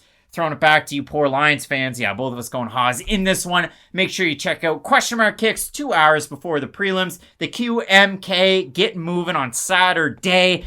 I love it. Keep locked in with Fight Night Picks. We always say, let's get into it. OG lightweight fans, we have a fight for you coming up this weekend. Raging Al Iaquinta is back and in action. He's going to be taking on King Bobby Green. And it's kind of crazy to think, you look at these guys' overall records that, hey, their paths have never really crossed before. I mean, if you do look at it for Al, let's pick on some of the wins. I mean, hey, Kevin Lee, big time win there. ×2. He beat Jorge Masvidal. He's beat Diego Sanchez by finish. He's lost to Dan Hooker and Donald Cerrone, but we can forget about that. Al's last win in 2018 was against future champion Kevin Lee, and you can't take that one away from him. He lost a decision in Submission Underground to Mike Perry earlier on in 2020. Like, that's all I can say about Al lately, other than the fact that he has a podcast with Al Iaquinta Realty from Twitter. You know him as Aaron. But yeah, I don't have a whole lot more to say about Al. Sometimes he's featured in Instagram stories when him and Aljamain Sterling go to Georgia with Merab Dvalishvili. And if you could be a fly on the wall of those parties, I bet they're absolute insanity. But other than that, with Al, I expect him to be in fight shape. I expect him to be fight ready. And sometimes you win fights against Kevin Lee a couple of times, and sometimes you get weird title fights against Khabib Nurmagomedov because the commission believes in the UFC's rankings. And that's just silliness. Oh! And it's in that, this fight's in that state, but none of those things all go together. Bobby Green has been very, very active lately and put on a good case and a good showing in his last fight against Rafael Fiziev, where he turned it on at the end of that fight, and man, was that ever a fun one to watch. That was a phenomenal fight, and that really is the thing about Bobby Green. Has he ever been in a boring one? Because I certainly can't think of one off the top of my head. Too many shoulder rolls, maybe? But it's even that's fun to watch. Like, I could just watch Bobby Green be defensive for 15 minutes and probably really enjoy it. Green does have a really unique way of boxing, and that's what everybody's going to mention. He does have that really unique shoulder roll. He does like to counter with hooks off that shoulder roll, and it does accentuate his power quite a bit because it helps his momentum because he'll roll with a shot and then respond with power on that back hand. And he's a really unique fighter because he's got a good jab from both stances too. I don't really think he gets credit for that because a lot of boxers are known for they only fight from this style or they fight orthodox or southpaw and they won't switch styles as much. I know it's a lot more prevalent nowadays in boxing, but for the longest time, you were just kind of set in your ways. With Bobby Green, he is able to fight from an orthodox and a southpaw position and he's got good output from both. Like how many times have we talked about a guy like Wonderboy Thompson where it's like, hey, from orthodox, he's got good techniques, but they're a little bit different than what he does from southpaw. He is a slightly different fighter from both stances. With Green, it's just a crazy amount of boxing volume no matter what he does, and that's why his fights are always so fun. And in the Fiziev fight, you did see him struggle early on against the more explosive Muay Thai fighter. He had trouble, because with Green, he's not the fastest guy in the world. He doesn't have crazy knockout power, but he's got really good timing on his shots. If you do jump in and out of range, he's somebody who will time you on your way in and then start to mount volume on you when you try to exit that range. So he does have that really fan-friendly style, and that's why I think this could be fight of the night when things are all said and done. I know it's been a good layoff for Al Iaquinta, and he hasn't been the most active throughout this later stage of his career, but you can't forget about what the things Al's really good at. He's a great counter wrestler. He's got phenomenal takedown defense. He's a very active fighter, and this is the thing I'll say. I can tell you exactly what Al Iaquinta does well, but it's not flashy at all. He's got slow hands. He doesn't really have great knockout power. Like, none of his X factors are really that impressive, but he is able to win fights because he's just so well-rounded. And he's one of the best examples, I would say, in the whole UFC of, if you are a striker, I'm going to take you down. And if you're a really good wrestler, I can force this fight to be on the feet for a solid 15 minutes. The issue I have with Al, though, and from what we've seen as of late, is guys who can really mix in their kicks and guys who specialize with their striking are normally good enough to defend his takedown defense, or his takedown attempts, because with Al, it feels like his takedown defense is still at a very high level, but offensively, he does seem to be lacking with his own takedown attempts. When you go back and think about Al Iaquinta, especially through his last two fights, Cowboy Cerrone and Dan Hooker have two weaknesses in their games. You can take them down if you are a really good wrestler, and Al struggled a lot in that aspect in both those fights. So I do think we're going to see a primary boxing matchup in this fight. So it really just begs the question, who do you think is the better boxer, Al Iaquinta or Bobby Green? And I mean, in this one too, both guys, it should be noted, have great takedown defense. True. You see that from Bobby Green. Go back to the Clay Guida fight, and all he has to do, he's got that wide base, he just extends his feet out, he's able to kind of get the underhooks in there, lift the opponent back up, and Bob's your uncle, or whatever your uncle's name is, Weird Uncle Jim. I don't know. You look at the 5-on-in for both of these guys. For Green, a win over Clay Guida, as I mentioned. The win over Lando Venata, a big surprise there. A win over Allan Patrick, where he looked amazing. A loss to Thiago Moises, but again, It was surprisingly close. Moises. And then the Fiziev fight, that's a unanimous decision loss, but a lot of people were salty about it on Twitter after the fact, thought that he 10-8'd him in the third round. Fiziev kind of blew his load and got a little tired. For Al, Matt, the fit the last fight 4.5 years ago against Diego Sanchez, and that's just it. The inactivity of Iaquinta, if you look at the 5-on-in, he still has a Khabib fight on that record. How many fights did Khabib have after that? Many, but not for Al.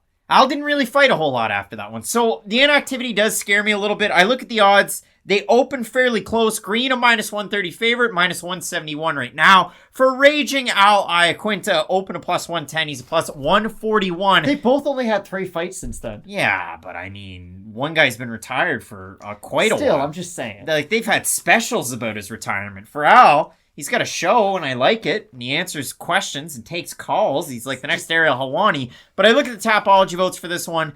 1,168 total votes, 62% Green, 87% by decision. For the 38% that have Al, 83% by decision. Maybe you want to hang your hat on that decision prop. I'd be fine with that too. You talked about it. Neither one of these guys have finished fights all that recently. I mean, for Al, again, you can call me Betty.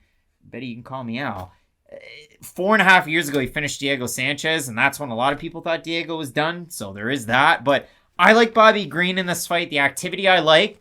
But again, I just want to throw this sprinkle out there. I've been wrong about fighters taking longer layoffs before. Jessica Penne is the first one that comes to mind when she fought Lupita Godinez, depending on how you saw that fight. At the end of it, Penne still ended up with a W on her record. So again, for Al, I have a hard time seeing it his way because I like what I've seen out of Green, and I can even pick spots in those losses like we kind of alluded to that, oh, okay, he can do this. Oh, okay, he can still do that in those losses. So I like Green in this fight. I think, again, pitter-patter, he's going to be able to get it done. But if Al's able to go out there and pressure, great opportunity for him here.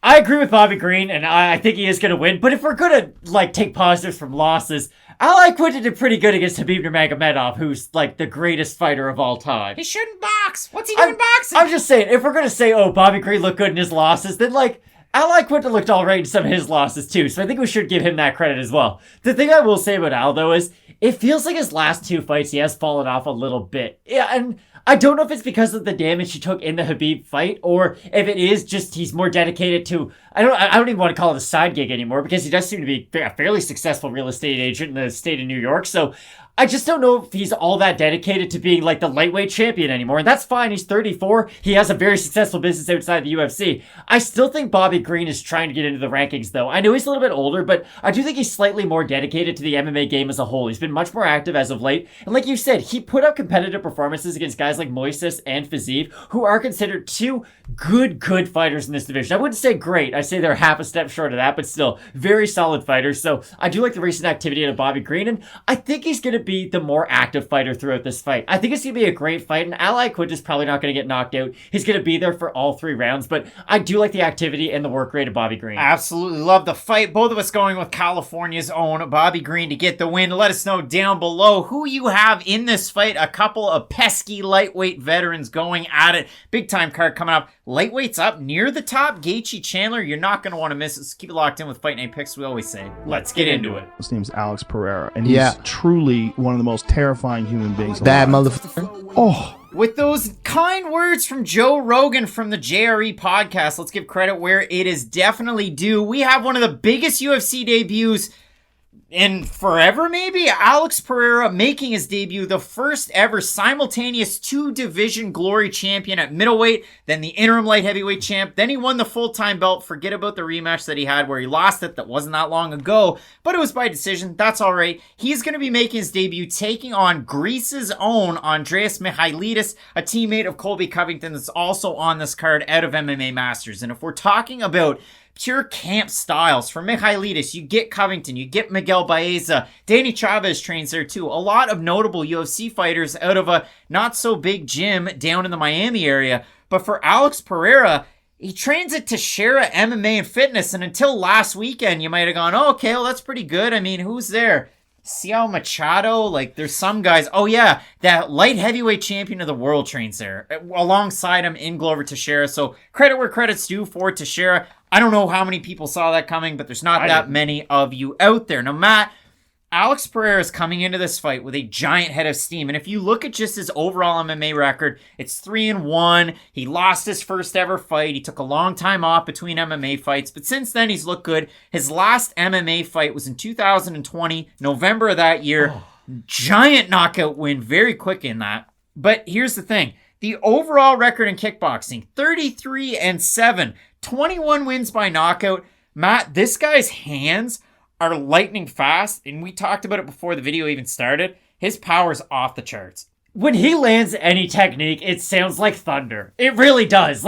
Body kicks, even hooks that seem to hit his opponent's gloves. It sounds like 2 metal bats hitting each other. That's the type of power that this guy brings into the cage. And he had massive knockout power with boxing gloves on in a kickboxing setting. So you'd have to imagine, with only 4-ounce gloves, just how powerful of a striker that this guy must be. And you don't even just have to worry about the hands with him. It is the kick combinations. He does have beautiful combinations with his hands too.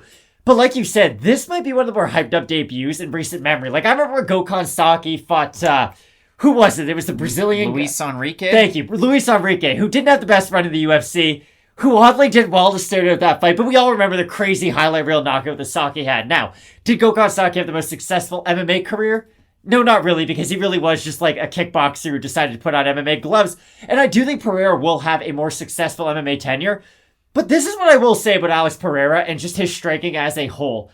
I think he's a better kickboxer than Israel Adesanya. I think he's a better pure kickboxer than most guys in the UFC. I do think he's going to have a hard time, or at least a few growing pains early on in his UFC tenure, because what we saw out of Adesanya was a guy who had multiple MMA fights in the regional scene. He had fought guys like Melvin Gillard, who, yes, isn't really a middleweight, but still an experienced guy who had been around and just been around the scene for a while. If you beat guys like that, you're at least learning and sort of upgrading your own MMA IQ as you progress, and that's what I really liked at Adesanya. He waited, and then he eased himself into the UFC. The thing I do worry about with Pereira is that, yes, his striking isn't even a 10 out of 10. It is a 90 out of 10. It's at another level that really nobody else in the UFC is going to reach because he spent so much of his life just purely striking. What I do worry about are the intangibles. I don't think he's going to have that knockout takedown defense or the lights out takedown defense that Adesanya showed early on. I don't think he has the footwork of a guy like Adesanya because Pereira is more of a plodding forward striker. He is somebody who really marches forward, likes to throw his combinations, start things with leg kicks. And I do think that that's going to... Listen, if he fought Andrew Sanchez, I know he's no longer in the UFC, that's a matchup I would really worry about for Pereira. Now, do I think he's going to have a hard time with Andreas Michailidis? I really don't. This is somebody who neither one of us was all that high on coming into the UFC. And yes, he has a good win over KB Buller, but again, that was another guy who I know we were both fairly critical on the UFC. So for me, this just feels like one of those, hey, this guy beat Israel Adesanya. We're going to use that to market it in the future. I think we all know what I'm getting towards. It just feels like this is a stepping stone matchup for Pereira in his UFC debut. For Poatan, you look at it, he didn't just beat Israel Adesanya, he knocked him out. And he didn't just knock him out, he also beat him in 2016 by decision, too. He's got 2 wins over Israel Adesanya in pure kickboxing. Wait, you must be a Joe Rogan fan. He's taken on some big names. Simon Marcus, big win there. Canadian. Bazooka Joe Valtellini, Glory Hall of Famer, has announced some of his fights. But yeah, I mean, when I go through this, for Andreas Michailidis, I was a little bit critical of him coming into the UFC. I know he had that fight against Modestas Bukauskas where he's having a little bit of success until those weird elbows and then he kind of falls out of the cage. They call it a knockout loss. He has beaten UFC level competition coming into the UFC. He beat Marcel Fortuna by knockout. Wild finish in that one. Andreas Michailidis, European BJJ champ, 3-time kickboxing champion. He has those things. It's just bringing them all together in an MMA cage. And for Michailidis, it was his last fight against KB Buller. And even the striking numbers, I went back, they might look close. Go back and watch the fight. Michailidis wins that fight every single minute of that fight. He's winning it on the feet. It's too simple. KB's standing there with his hands like this, and Michailidis all day is hitting him right up the middle. So for Andreas, I just worry a little bit. His takedown defense isn't all that great. Is he going to have to worry about that in this fight? No, he's not. But his attempts to get takedowns aren't all that great either. It's the wrestling that really struggles to get into the grappling. So once he gets taken down, sometimes he can get back up to his feet. Sometimes he struggles. You look at the losses, they're all knockout losses. So I don't necessarily like that. But again, I look at the odds for this one. Pereira open a -150 favorite. He's -257 or thereabouts on best fight odds. For Michailidis, open a +130. He's a +203 right now. He has those abilities on the ground, and that's how this fight's going to be marketed. That's how I look at it. Michailidis can get a submission in this fight. I don't doubt it. I mean, Alex Pereira is going to have to do his damnedest to keep it on the feet, but every fight starts on the feet, Craig. So that's exactly where Pereira has that advantage. And again, he does stand very high with his hands up, MMA or in kickboxing, and his legs are totally exposed. So if you're a great wrestler, I mean, boom goes the dynamite. Now, I'm sure he's trained with the best in the world at Teixeira MMA and Fitness to negate some of those kind of attributes that fighters would have against him. I look at this one, though, again, I would be worried about putting a lot of money on a fighter that's 3-1 in MMA against a guy who's fought in MMA for a very long time. So, yes, I understand Pereira, knockout win, unanimous decision win over Adesanya from years past. But, again, when it comes to this fight, I haven't been that high on Andreas Michailidis in the UFC, which leads me to pick Pereira because, again, he has that touch of death type of power. But again, I would stay away from this. You work hard for your money. This wouldn't be the one I'd put it on. I love the fact that he trains with Glover Teixeira, and I'm really happy that you brought that point up multiple times because I think that's going to be a massive key just to his overall progression throughout the UFC. Because if he can consistently stay training with Glover, who, yes, is a little bit older, but you have to think, MMA knowledge-wise, like, Glover Teixeira has forgot more than any of us will probably ever know. And the thing about that matchup, too, is Glover's going to be able to work with you on all the things you don't do well because he is so well-rounded himself. He is a Brazilian Jiu-Jitsu black belt. He does have phenomenal MMA wrestling. Those are all things that he's going to be able to work with Pereira with. And they're the same size. That really does matter. If there was a massive size discrepancy between the two, then they wouldn't be able to have a lot of that one-on-one training. But the fact that they are those primary training partners is a very big deal. Something that also scares me about this fight, for Alex Pereira, he's had 2 kickboxing fights this year in 2021. He won the first one by split decision. They rematched. He lost by split decision. And that wasn't all that long ago. The point I want to make, those fights were at light heavyweight in kickboxing, and I wrote it down here somewhere in my notes that that's at 209 pounds, if I'm not mistaken. And in the first fight, Todd Grisham, get out of there, Travis, and Bazooka Joe say, hey, why doesn't Pereira move up to heavyweight? Because he has the frame. I mean, look at it. He's 6'4". He's got a giant reach advantage over a lot of people. I do also worry a little bit about the weight in this fight, seeing how he has such a giant frame, and Michailidis is kind of almost purpose-built for 185 too. So yeah, I'm worried about that. No, I agree, and it is kind of surprising. If Pereira did fight at 205, guys up there are a lot less well-rounded in the majority. Like the 205-pound division, let's just be honest, there's a lot of primary strikers, primary grapplers, not a lot of super well-rounded guys as opposed to middleweight, where you've got guys like Marvin Vettori, Robert Whittaker, Kelvin Gastelum, like guys who can mix everything and do everything. So for Pereira, a path to the title might be easier at 205 pounds, actually, when you really think about it. But I do think the UFC wants him at middleweight just so they can try to build up that storyline of him versus Adesanya. I think that's a great point, though, bring up the weight. Maybe that could be a talking point by question mark kicks. But here today, I do like not Pereira, goodness. I do like Alex Pereira in this fight. Both of us going with Brazil's Alex Pereira with the Glover Teixeira connection to get the win. You let us know who you have down below in that comment section. I want to hear from you. Do we do a good job? Do you have Michailidis? Do you have Pereira? Did you have Glover Teixeira last weekend? This should be an absolute barn burner of a fight. Keep it locked in with Fight Night Picks, as we always say. Let's get into it. Attention listeners across the galaxy, all the way from Australia to Houston, do we have a pube problem?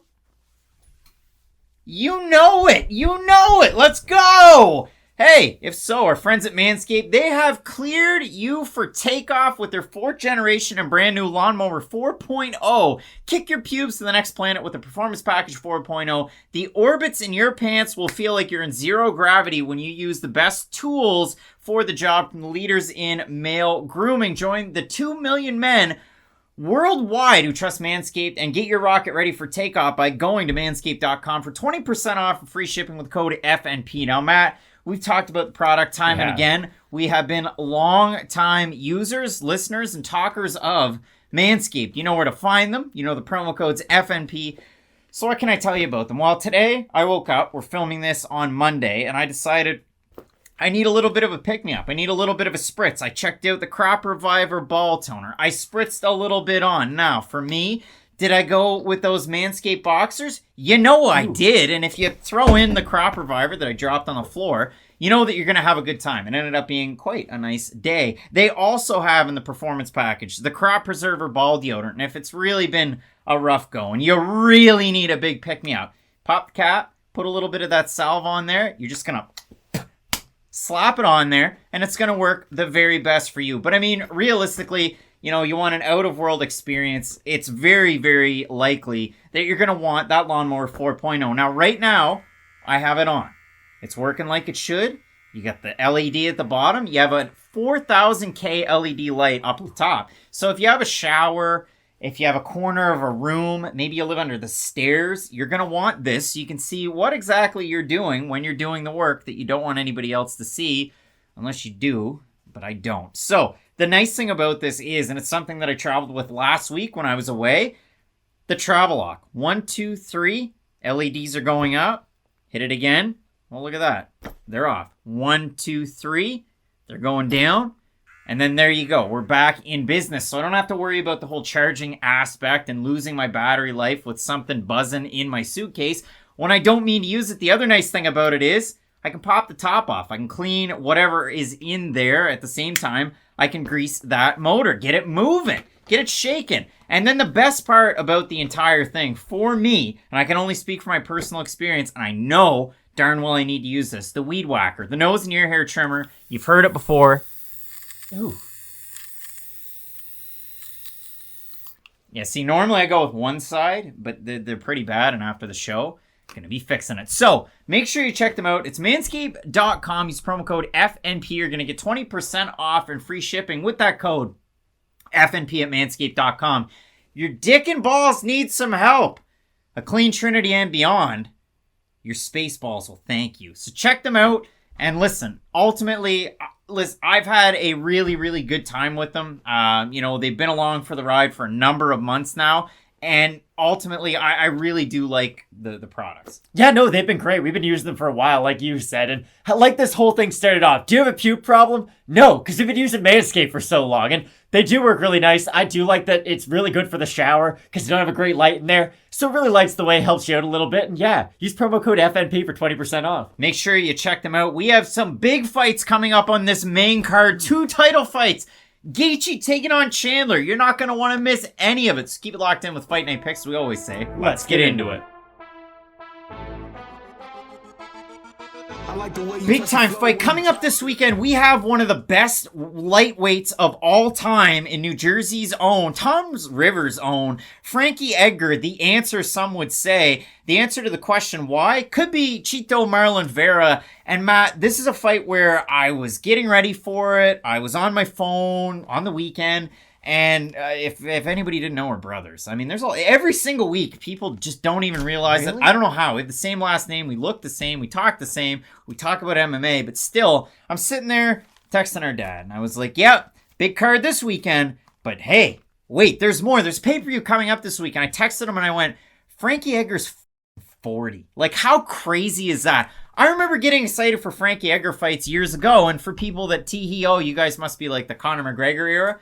No, we're not. We're like the Frankie Edgar. The Shogun Hua Machida era. The Ode Machida era. That's when we were in MMA at the beginning. So, for me, Frankie Edgar, the name holds a lot of weight. The last 5 fights have been impressive and not so impressive. He beats Cub Swanson his 5th to last fight almost 4 years ago. Did I mispronounce last? That's how incensed I am by Frankie Edgar fighting. Loses to Max Holloway. Loses to Korean Zombie. But that one, beats Pedro Munoz. But did he really? And then his last time out, loses in impressive fashion to Corey Sandhagen. For Marlon Vera, not even his last 5 fights. His whole UFC run has been hot and cold like the Katy Perry song. He beats Andre Ewell by knockout. He loses to Song Yadong. He beats Sean O'Malley by finish. He loses to Jose Aldo, and it didn't look all that great. And then he beats Davey Still in the Navy, rematch, and Grant, and he looked pretty good in his last fight. So ultimately, here's the key to this fight.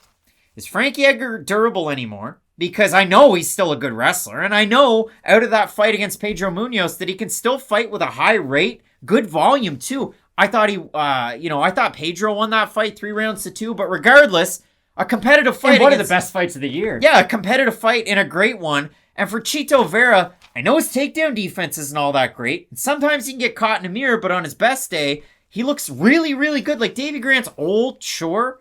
So's Frankie Edgar. So's Frankie Edgar. And in that fight, Marlon brought his whole arsenal and bag of tricks together. So for me, honest to goodness, with the bias and the when I get into fighting and just everything that's happened recently for both these guys, I honestly have to say, I have a hard time picking this fight. It is a really difficult fight to break down because this is going to be one of those one-way traffic type of matchups. Either Frankie Edgar goes 9 of 11 on his takedown attempts. Yair Rodriguez. Exactly. Compiles a ton of ground and pound. Maybe even gets a submission just because he puts such a pace on Marlon Vera, because that's the thing people forget about with Frankie Edgar. He's a legit submission threat in a lot of his fights. And I don't think that's something that's talked about. People like his pace. They know how good his chin was. I guess we'll get to that in a second.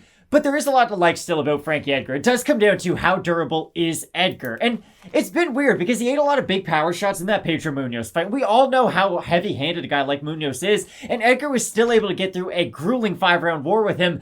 But his next time out, the first clean shot that lands, he does go down. So it really is an interesting question. And no pun intended, because his nickname's the answer.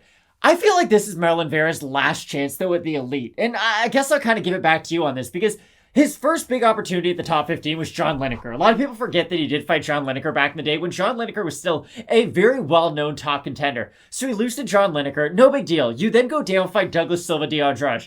He then loses that one, and then he kind of gets put to the back of the line in the contender status, goes on a great win streak. Everybody kind of knows him as being that exciting fighter. He's able to work his way up back into the rankings.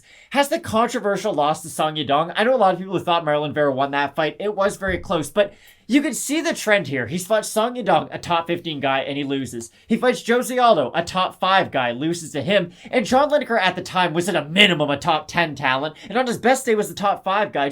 It really feels like to me, if Marlon Vera can't get past Frankie Edgar, then he's just going to be stuck in that 11 to 20 range where he can have a fun fight with anybody, but he can also lose to anybody. Now, if he goes out there, lands a knee up the middle on Edgar, sends Edgar really across the cage, is able to land a really nice combination and maybe put him away, then maybe we'll see him finally break through and become that contender. But this is such an important fight for Chito Vera. Well, and this is the thing, and we talk about it every single week now. So let's go back to last weekend. Islam Makhachev fights Dan Hooker. Dan Hooker's got those long-range weapons. He's got decent jiu-jitsu. Oh, and by the way, when people are coming in on him, great knees, great elbows. What happens? Makhachev takes him down, submits him.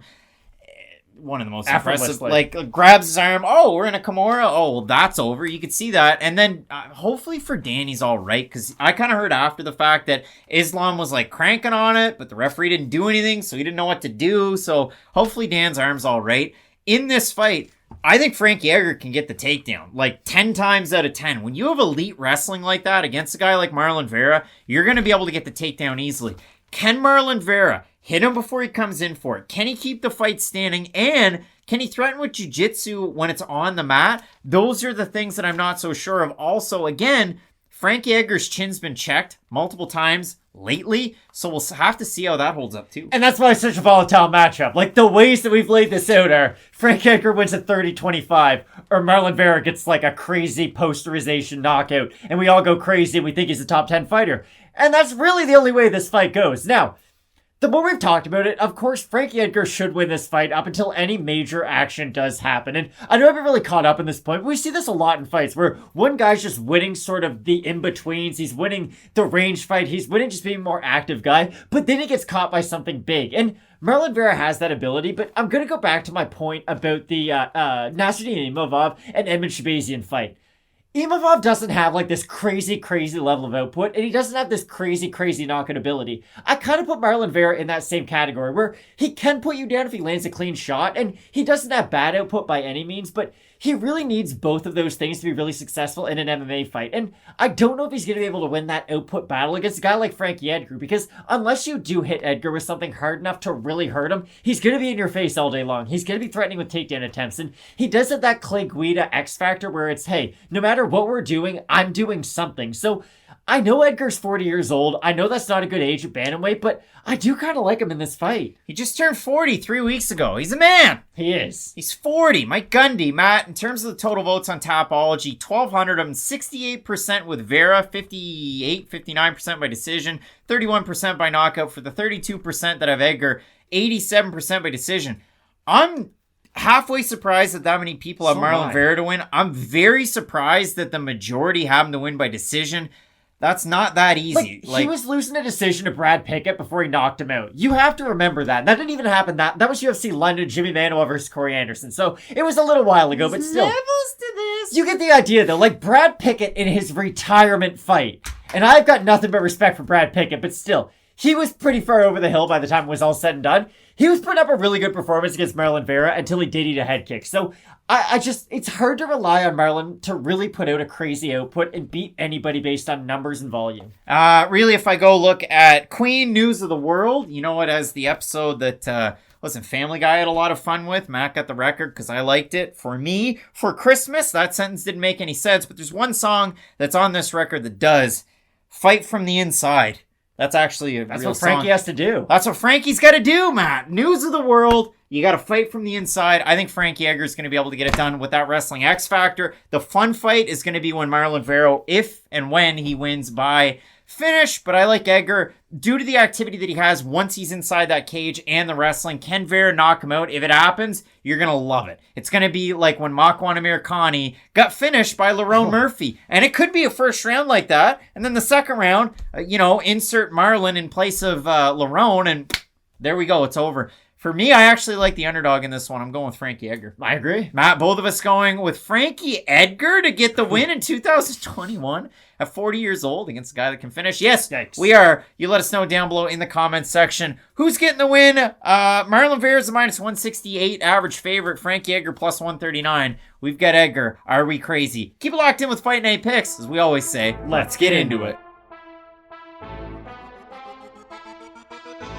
Absolute banger. Coming up this weekend at featherweight, we have two guys that do not know quit until their bodies quit. That's pretty much it. Shane Burgos is taking on Billy Quarantillo. And Matt, let this be said right now. All I want for Christmas is a Blake Griffin dunk. Well, we got Blake Griffin dunked on by Billy Quarantillo in his Instagram story after his last fight against one great striker, Mr. Gabriel Benitez. And we said Gabriel's going to win that fight. His leg kicks, his body kicks, they're all the difference. And Billy Q's cardio didn't look all that great against Gavin Tucker.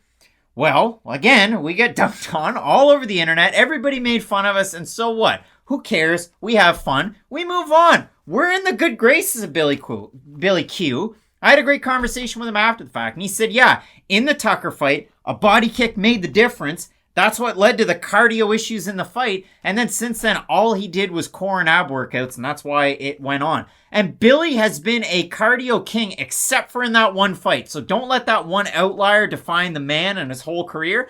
100%. All right, let me say some nice things about Billy. He's got great cardio. To get into the UFC or even on Contender Series, he beat, and this is going to sound crazy, from the Gary Roberts Performance Center, one Adrian Valleca, a guy who was on our show before that fight, which is kind of crazy, and trained with Anthony Romero for the longest time, who will end up in the UFC, but he got the win over the guy that trains Connor McDavid, so that's pretty cool. And realistically, Billy in the UFCs look good, except for that one fight. He outlasted Spike Carlisle, who's doing it on the regional scene. He knocked out Kyle Nelson, Canadian. He loses to Gavin Tucker, Canadian, and then he beats Gabriel Benitez and looks amazing. For Shane Burgos, Hurricane Shane, the last two losses. Giant puncher Josh Emmett, who's coming back with a vengeance.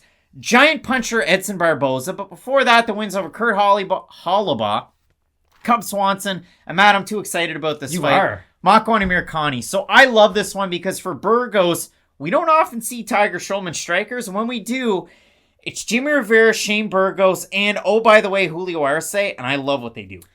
Cardio is going to be such a big factor in this fight. That's really all I can think about right now because Shane Burgos and Billy Q are two guys who not only have good cardio, they fight with absurdly high outputs. And that really is a big point. I remember you gave me a really hard time saying Costa didn't have good cardio. But some guys who just fight with a crazy output are able to sustain that for a really long time. And even though Burgos is a guy who might throw hundreds of punches every round, quite literally, he's not a guy who I really worry about in the third round of, his output's going to fall off a cliff, and that's how Billy Q is going to find his way back into this fight. Because for Quarantillo, that's sort of his window to get back into a lot of fights. And I don't mean this to be disrespectful. This is a huge compliment.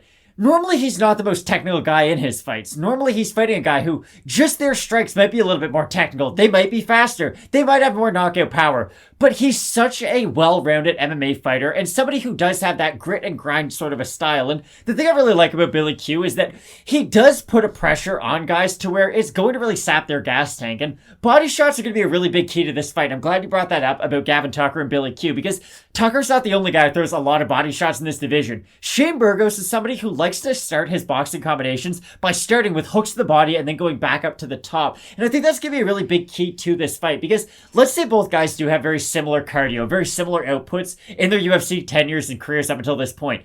If Burgos is the one going to the body a lot more in this fight, especially early on, I do think that's going to bring Quarantillo back down to a more human level, especially with his own output. And that's where we can see Burgos really start to pull apart because the only guys we've seen Burgos struggle with in the UFC are guys who can hit him harder than he can hit them. I don't think Billy Q has the power edge in this matchup. The only two guys we've ever seen who hit harder than Shane Burgos are, like you mentioned, Josh Emmett, who might be the heaviest-handed guy in the whole division, and Edson Barbosa, who, yeah, got knocked out by Giga Chikadze in his last matchup, but, like, I wouldn't want to get hit by him. He hits pretty hard. So I just think Shane Burgos struggles against guys who are slightly better versions of himself, if that makes any sense. Guys who can hit him harder than he can hit them. With Billy Q, I think he can have the lasting power to make this a really interesting fight and at least get this into deep water so that we're going to learn more about the overall game of Shane Burgos. I just think Burgos is a slightly more refined version of Billy Q in a lot of aspects of his game. Billy fights a lot like Josh Emmett, though, and that's the thing. Like, he doesn't have the power of him, though. Josh Emmett? I don't know. He doesn't have the power of Josh Emmett, but he has a lot of those same qualities, and if he's able to up the volume, then all of a sudden you're in a zone, hitting his Q zone. Moon River Rock. Moon River Roll. I look at this one. He's got a great opportunity. So, Matt, I had to look at the odds while writing them down after I did all the tape study, as I do. And Burgos open a minus 170 favorite. He's a minus 201 best fight odds. Billy Q open plus 145, plus 164 right now. Over on Tapology, the over-under. I'm going to give you an over-under. I'm going to guess 55% Burgos. Way above. You think way above? Oh, yeah, I guess. 1,143 total votes, 76% Burgos, 67% have him to win by decision, the 28% by knockout for the 24% that have Billy, 60% by decision, 23% by knockout. So, honest to goodness, I do have a little bit of a hard time here because for Burgos, as the fight goes longer, sometimes guys can have a little bit more success. Josh Emmett pouring it on as that fight went on. But man, Shane was in that. That was a really good fight. That was a contender actually for fight of the year that nobody talks about. It was like that dark horse of the year. It's a lot of fun if you want to go back and watch it. I just watched it. I don't think Billy Q has anywhere as close to the power Josh Emmett has in his hands. I really don't. I didn't say that. No. It's just like that's the big key for this fight. Burgos is struggling against guys who are more heavy-handed than he is. Josh Emmett has some of the craziest power we've ever seen for a guy his height. And the reason he won that fight was he put a lot of damage on Burgos late and he used his power to win. How did Edson Barbosa win? Was able to land power shots late. Well, Billy Q doesn't really have that kind of natural power late. But he's always there late. But the big difference is he doesn't land power shots late into the third round like those other two guys do. Edson Barbosa has a whole career of knocking guys out in the third round by output and by power. Look what he did to a guy like Dan Hooker, who is absurdly durable. It's just, I think Billy Q can last until the third round. I just don't think he has the skills to thrive in that third round like those previous two opponents did. I've seen him do it time and time again, though I have a hard time picking him in this fight. I like Shane Burgos. Again, you talk about technical boxing, work on the outside and throwing shots to the body, ripping there. Obviously, you saw Sandhagen try it. Didn't work for him. Then what did Petr Yan do? Started ripping to the body and started throwing some really good kicks. Shane Burgos is cut from that same Jimmy Rivera, Julio Arce cloth where they do fight very similar. Now, again, does everybody from the same gym fight the same? No. The James Sim? I don't know. What am I saying? I mean, like, Rivera wrestles a lot more than Burgos, and Burgos is much more boxing-oriented. But the one thing I will say about Shane Burgos, go back to the Kurt Holloway fight. Now, that's a weird fight because he gets dropped with the first strike that hits him, which isn't a good sign if you're a Shane Burgos believer. But he shows a decent submission game off of his back, and that's why that performance is kind of important. Like, he is able to get the armbar off his back, which isn't something we often see in MMA. Like, getting a submission off your back is really, really hard to do. But he gets dropped by a really early strike in it, so there's some pros and cons to the performance, that's all. I still like Shane Burgos. I'm not throwing this one on any of my parlays. I like Burgos ever so slightly, but hey, Billy Q surprised me in the past. He surprised you as well. So both of us going with Shane Burgos to get the win. Let us know down below, Billy. We know you're watching, what you think of the video. And Matt, I think this is going to be a big time weekend. This fight's awesome. Make sure you check out Question Mark Kicks 2 hours before the prelims for a final say on this, the others, and the 2 title fights up at the top that you're not going to want to miss. Keep it locked in with Fight Night Picks. We always say, let's get into it. Absolute banger on this card. On the main card, Justin Gaethje taking on Michael Chandler. A couple guys coming off of losses in their failed title bids against different opponents in the same division, in the same promotion. For Michael Chandler, multiple-time Bellator lightweight champion. And for both of these guys, there's so many different paths that crisscross over their careers because there was rumors that they might fight with Bellator. They both have fights against Eddie Alvarez, and they both know him very, very well. And his opinion on this fight definitely holds a lot of water. Check out what he had to say about this one on Twitter if you want some validity onto that one. But for Chandler, Same thing happened for him that happened to Gaethje when they entered the UFC. Both burst on the scene with giant wins. For Gaethje, a fight of the year against Michael Johnson. For Chandler, a hugely quick knockout over Dan Hooker. And yeah, I know Hooker lost last weekend, whatever, but he is definitely a competitive fighter and a big time matchup in this division. So then what does Chandler get? A path to the title against Charles Oliveira. Loses that fight, doesn't look all that great in it. For Gaethje, in his last fight, loses against Khabib Nurmagomedov. Like, stuff like that's going to happen. So I look at this fight, Matt. If you don't like sports, then I don't know who you are. And realistically, what do you think about Huey Lewis and the News? I don't know where this is going. They're all right. No, they're okay. And you know what? Their early work was a little bit too new wave for me. But then in 1983, they came out with an album called Sports. And yeah, is that where my American Psycho references stop? It actually is. But when I look at this record, Matt, the heart of rock and roll is to beat them.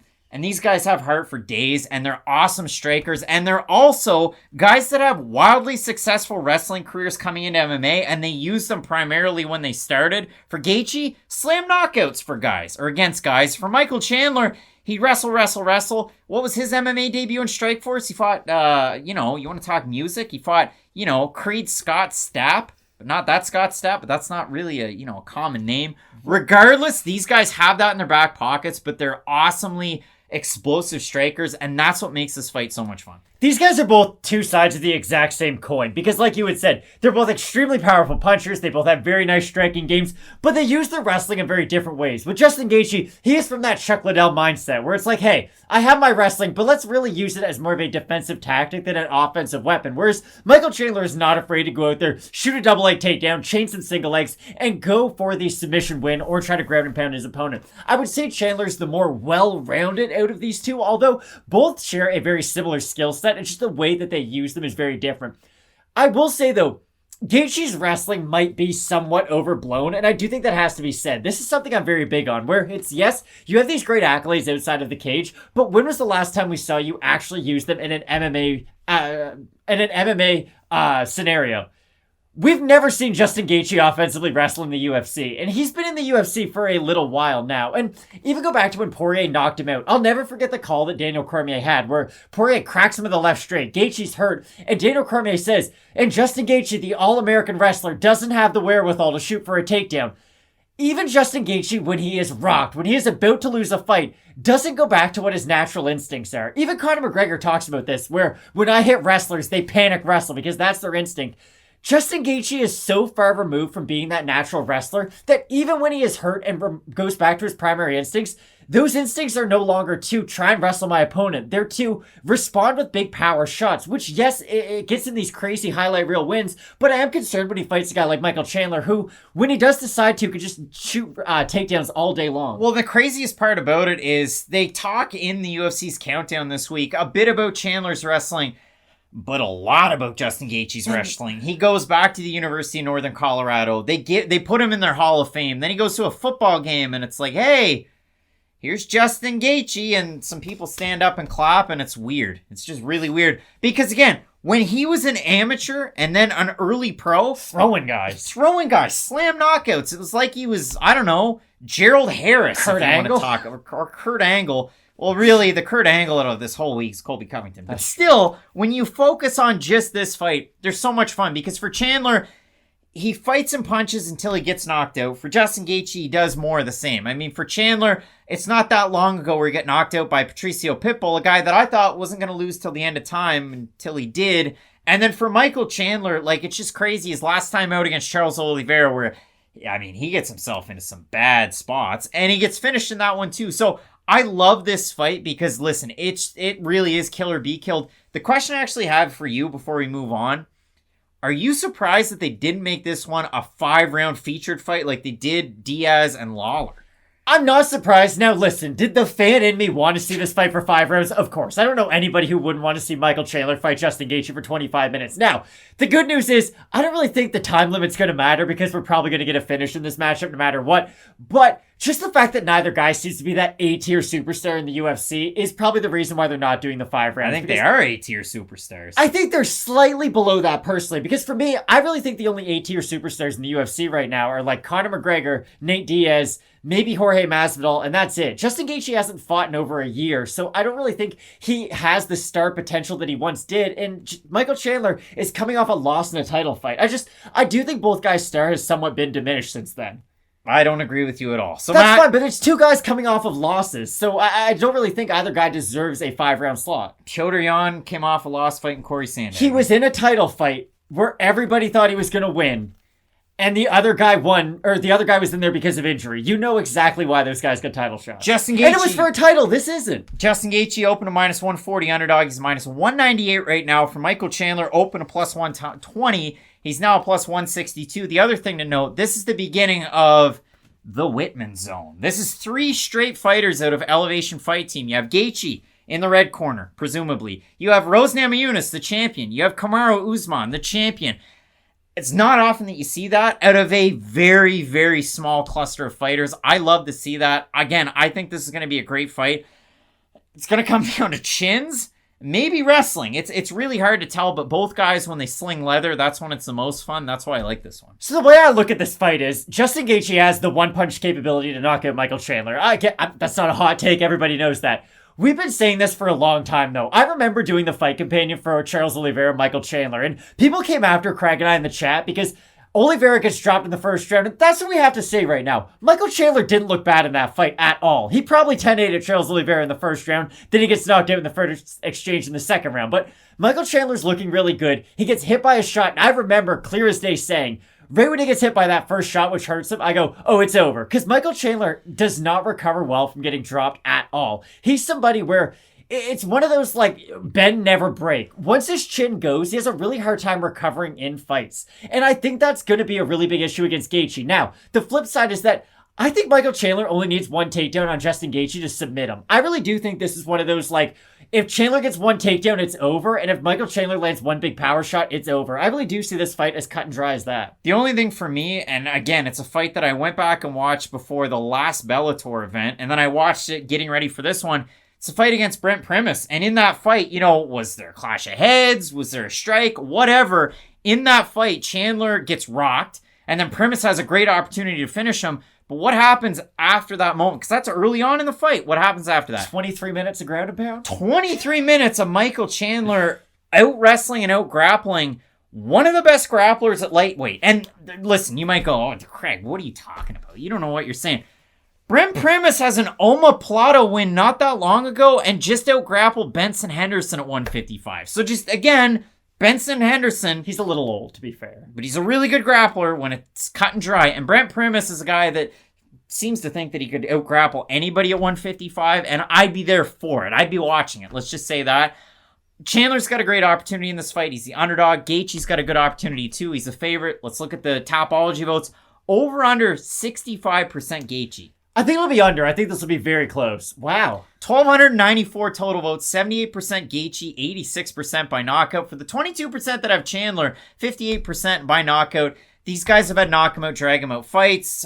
Chandler versus Alvarez, Gaethje versus Alvarez. I like the Luis Palomino fights if we want to talk knock him out, drag him out fights that go on for longer than you think they would. So I love this fight. If we're making a pick, I really do have a hard time. I'm going to go to it, but what's your thoughts here? So 9 times out of 10, I try to pick the more well-rounded fighter. The fighter who has more ways to win the fight. The one who can decide which range the fight's going to be fought at. And which stage the fight's going to be fought at. Whether that be in the clinch, on the feet, or on the mat. Now, if I follow those principles, I should be picking Michael Chandler right now. But my issue is his durability. I really worry about his ability to eat power punches at really any weight division. Even Goiti Yamauchi, who is not a great striker by any means, was able to rock Michael Chandler with a nice hook kick in their fight. And Goiti's like a good fighter, but he's a phenomenal grappler. That's really what he's known for. And yes, he's got tricky karate, but if he's able to hurt you on the feet, if Justin Gaethje lands 1 clean shot, it's going to put you out. And I really do think Gaethje has that kind of power where if he only lands 1 punch, he's going to put you down. And this is the last thing I'll say. Khabib Nurmagomedov said Justin Gaethje's the hardest puncher he's ever fought. And Gaethje only landed like 2 clean shots in that fight. He lands a few nice leg kicks and a nice looping left hook. if you can at least get Khabib to admit that you somewhat hurt him in a fight, I think that's more than enough to put Michael Chandler down. Now, I openly admit it, if Chandler gets a takedown, I think he is the superior grappler, but I think Gaethje can at least defend 1, maybe 2 takedowns and force this fight to be contested on the feet. I think Gaethje wins this fight, but Goatee, if you're out there, you're a really good striker. And again, really good. When I look at this one for Gaethje, again, those fights coming in, the 5-on-in, the James Vick knockout, the Edson Barboza knockout, 2.5 years ago. Donald Cerrone, 2 years and a month ago. Tony Ferguson, 1.5 years ago. But you can pick apart both of them, and both of them, they've been finished in the past, so it is what it is, but one guy a lot less so than the other one. I like Gaethje with the knockout ability, and I like it fairly early on, but if this fight goes into the second round, maybe you start to look at Chandler, especially depending on how that first round went. So I'm going to go with the favorite here. Again, I like Gaethje in this one because I think he has a better ability to eat a shot. Chandler hits awfully hard as well. And that's the thing that should be said. It's not like Michael Chandler can't win this by knockout just because Gaethje has a good chin and Chandler has been knocked out in the past. Like, Gaethje's been hurt, but the difference is they've been massive shots that have hurt Justin Gaethje. Like, think about the knee up the middle that Eddie Alvarez hit him with. That was one of the greatest fights of all time that got ended by one of those vicious strikes of all time. Think about the left straight Poirier landed on him. He checks a kick, steps into a left straight, and he's one of the most vicious punchers in the division. Then look at Michael Chandler. He's been clipped by shots and gone down in the past by them. It's not always the case of him getting hit by the most solid shot in the world. So no, I agree. I do like Gaethje. Both of us going with the Northern Colorado Wrestling of Justin Gaethje to get the win. 2 big-time rematches and title fights up top. Trevor Whitman coaching half of those fighters as well. You're not going to want to miss it. So keep it locked in with Fight Night Picks, we always say. Let's get into it. Big time fight coming up this weekend at 115 pounds. We have a rematch for both of these fighters. Rose Namajunas taking on Zhang Weili. The title switched hands the last time they fought, and it was kind of surprising that their paths didn't cross a little bit earlier, but I absolutely love the fact that we're going to get this fight. Now, Rose Namajunas might not absolutely love it because she was able to get a giant flash knockout win. The post-fight was very emotional. The build-up to their fight was wildly aggressive. And now we're here where we have Zhang Weili, who's changed up everything with her camp, now training at a Fight Ready MMA. I think that's a great move for her because Santino DeFranco, Eddie Cha, and then Zhang Weili's own coaches being there, I think that's an awesome move for her. It's an interesting move. I always have some hesitations when you have a really high-profile fighter making a wholesale change to their gym and just really training regimen as a whole. And yes, you're right, she still has a lot of her original coaches. But think about Sergey Kovalev. He's one of your favorite boxers of all time. Sergey Kovalev had his original Russian trainers, went to America, started a new camp, and then all of a sudden he had 9 different voices in his corner, and nobody really knew exactly what or who took precedent or who was really the head coach. Like, this can go a lot of different ways. So it will just be really interesting to see how Weili looks in the opening minutes of this fight, because it's a very boxing thing to do. It's, I'm the champion, I lose, now let's make all these changes to my camp. You could say it was like they were at a recycling plant and nobody knew what to do with the Crusher. Now, in this fight, Magnum Zhang Weili, again, she's at Fight Ready, but the weirdest part about this is the fact that she's training with some former champions, Deiveson Figueiredo, but namely Henry Cejudo, who looks like he's the main ear and focus, not just on the countdown, but on the Instagrams. And the best part of the countdown is probably this. Why does Henry Cejudo have not just pillows of, like, his girlfriend, but also pillows of the schmo? When do we become pillows there? How did we get a schmo pillow? No? I don't know. There's a lot of really big questions coming out of that household, but it's interesting to see Cejudo because I think he's one of those guys, and we talked about it all the time. There's fighters that, should they hang him up earlier? Should they hang him up at all? Could they become very good coaches? Glover Teixeira didn't have to do any of that. Now look at where he's at. Great coach, great champ, old guy. He's 42. That's old enough for fighting. But still, it's interesting to see Cejudo there and the little wisdom nuggets that he's dropping along the way. I'm sure Figueiredo, with the help of the translators that they have there between all of the different languages, they're really able to figure out a great game plan. And again, I really think that Santino DeFranco and Eddie Cha are very, very good coaches. So I'm interested to see that change. But from Namajunas, the other thing I have is, and they talk about it in that embedded, or the countdown rather, okay, she's got her training camp at Elevation. She's got Pat Barry. She's got Trevor Whitman. Say whatever you want to say about the former, less the latter. But the fact that she's trained a little bit in Minnesota to work her wrestling with Brock Lesnar's old coach, I found that one a little bit of a head scratch. I was kind of surprised by it more than anything. Real, I mean, Brock Lesnar used to train at Elevation, though. He's got a good relationship That with too. Pat Barry, their main training partners. Where's Chris Tuchscherer fit into all of this? It doesn't matter. I don't think that's that weird, her training with Lesnar. There's an obvious connection to the camp. Not Lesnar, it was the coach. Okay, Lesnar's but- still in close to Regina. But still, though, the coach would be the connection. Like, Lesnar would be the connection to the camp. That, like, him and Barry were main training partners, but Lesnar was UFC champ. It's very interesting to me. All of that to say, coming into this fight, Zhang Weili had a giant head of steam. I mean, she had only lost the one fight. It was her pro debut, 21 straight. We look at the last 5 on in. Old Jag Aguilar, Tisha Torres, Jessica Andrade knockout win, Joanna Jacek split decision win, where one of the best fights I've ever seen in my entire lifetime. For Rose, she beats Yan Jacek. She beats Yan Jacek. She loses to Andrade by slam. She beats Andrade by split. And then she beats Zhang Weili. So coming into this fight, I don't know if we can say all the same things we said before their first fight, but coming into this one, big changes from Zhang Weili. Not as big changes from Rose, but again, we're looking to improve in certain areas.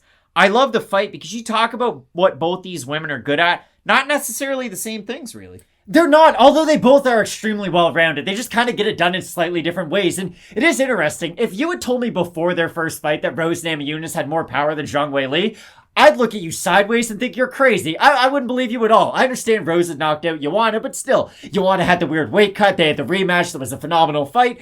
I just thought Zhang Weili would have been the much more powerful striker. But Rose showed that striking intelligence and timing just kind of beat pure athleticism, speed, and power. And that was the really impressive thing to see from Rose in their initial fight. It wasn't just the fact that she was able to land that head kick so early. It's the fact that she was able to set the head kick up so early. She knocked out Weili Zhang, slightly over a minute in their first fight, but she still was able to get enough work done to threaten with the low kick enough to then open up that high kick. That shows striking IQ that is really unheard of in multiple divisions, and something that really only a guy like Trevor Whitman can unlock within a lot of athletes. And that's why I almost like Rose Namajunas staying with her own gym more than Weili going and trying to get more information. This is the thing. I like Weili Zhang going to a different gym and at least trying to learn new things, but we normally see it take 1, 2, 3 training camps for that knowledge to really go and impact that new fighter all of a sudden. It takes a little bit of time. That's why I'm a little bit worried. If Weili all of a sudden comes into this fight trying to add new things to her game and not just being that phenomenal outside striker who can mix in her volume, have really nice power punches up the middle, I think she's doing something wrong. I really don't think that it was a game plan issue. It was just Rose did something really well in their first fight. So if I'm Weili, I would have the exact same game plan. I might just try to be slightly more aggressive. The problem I have with picking Zhang in this fight is she lost in the striking, which was the area I thought she would have success in.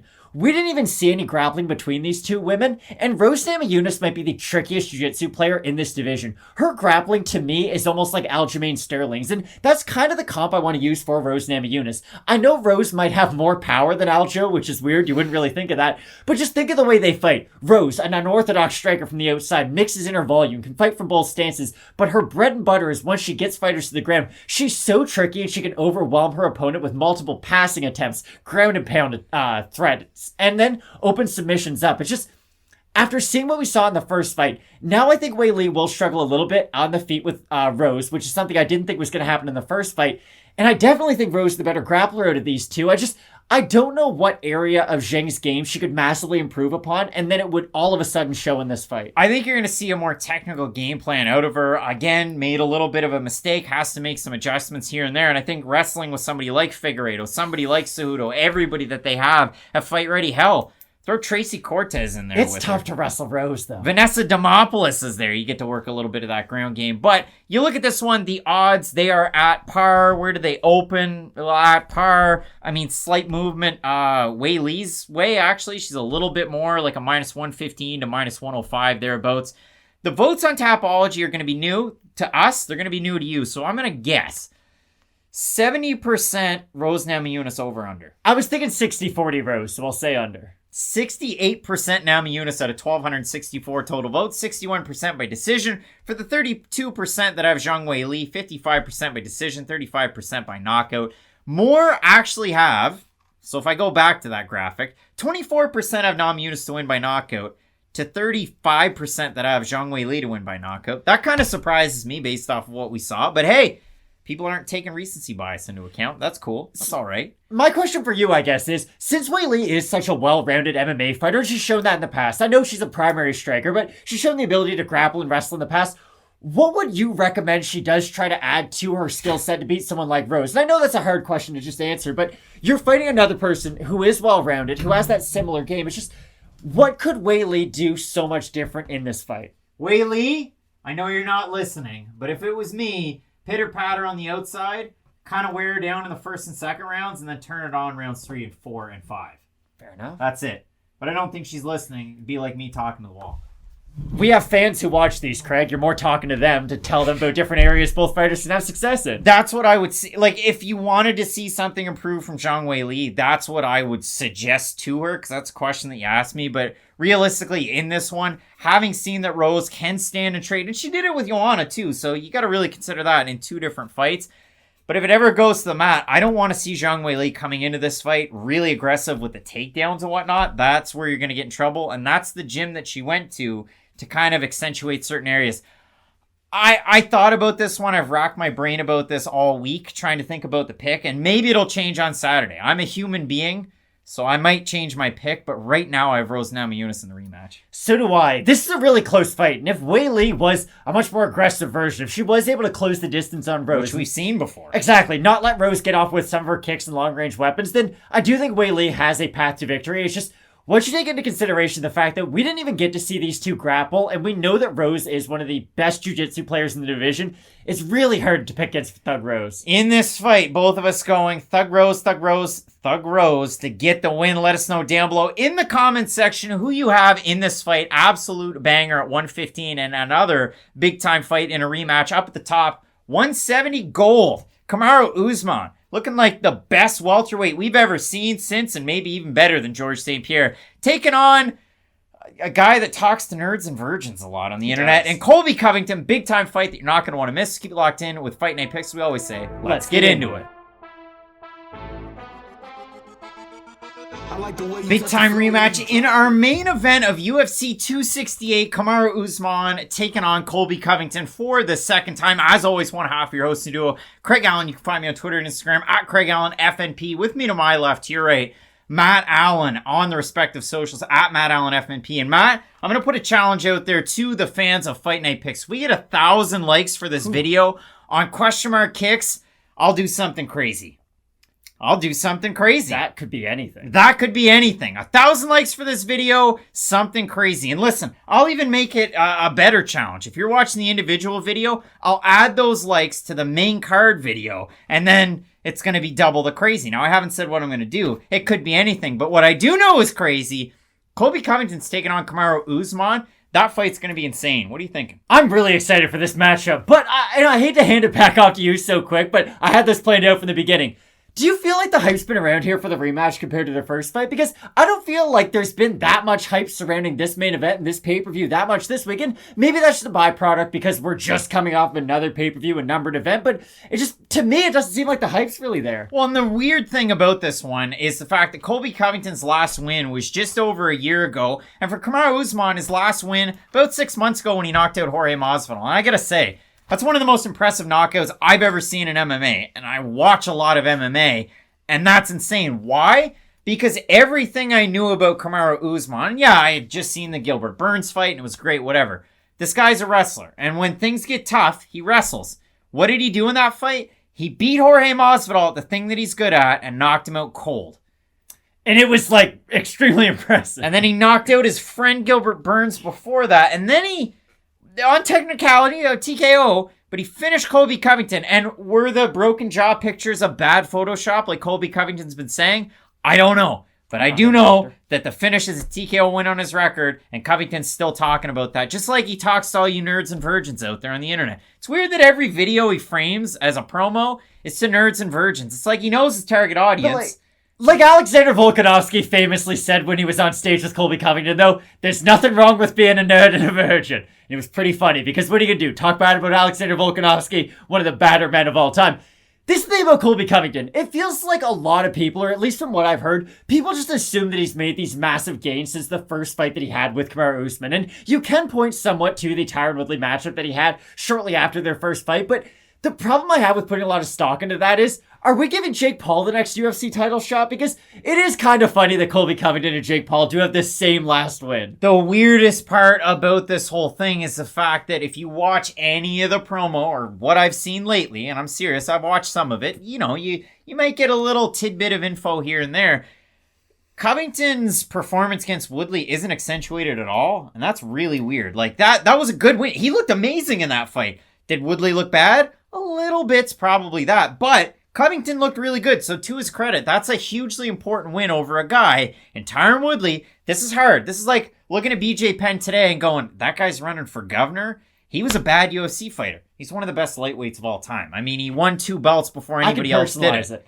It was like me watching Derek Jeter the last 5 years of his career, if we're all being really, really honest, okay? The first lot of them were amazing, and he was one of the best. But let's be honest, they kind of held on to him a little bit too long, and the glory wasn't really there the past few years. Well, it's like with Tyron Woodley. At one point, This guy, when he's fighting Wonderboy, when he's beating Darren Till, this guy's on his way to being the next GSP, and then all of a sudden, the bottom falls out. He fights over with Triller, and, the rest is history. So we get a fight like this where both guys are good at the same things. Both guys can weaponize their cardio. They know that. I know that. You know that. We all know that.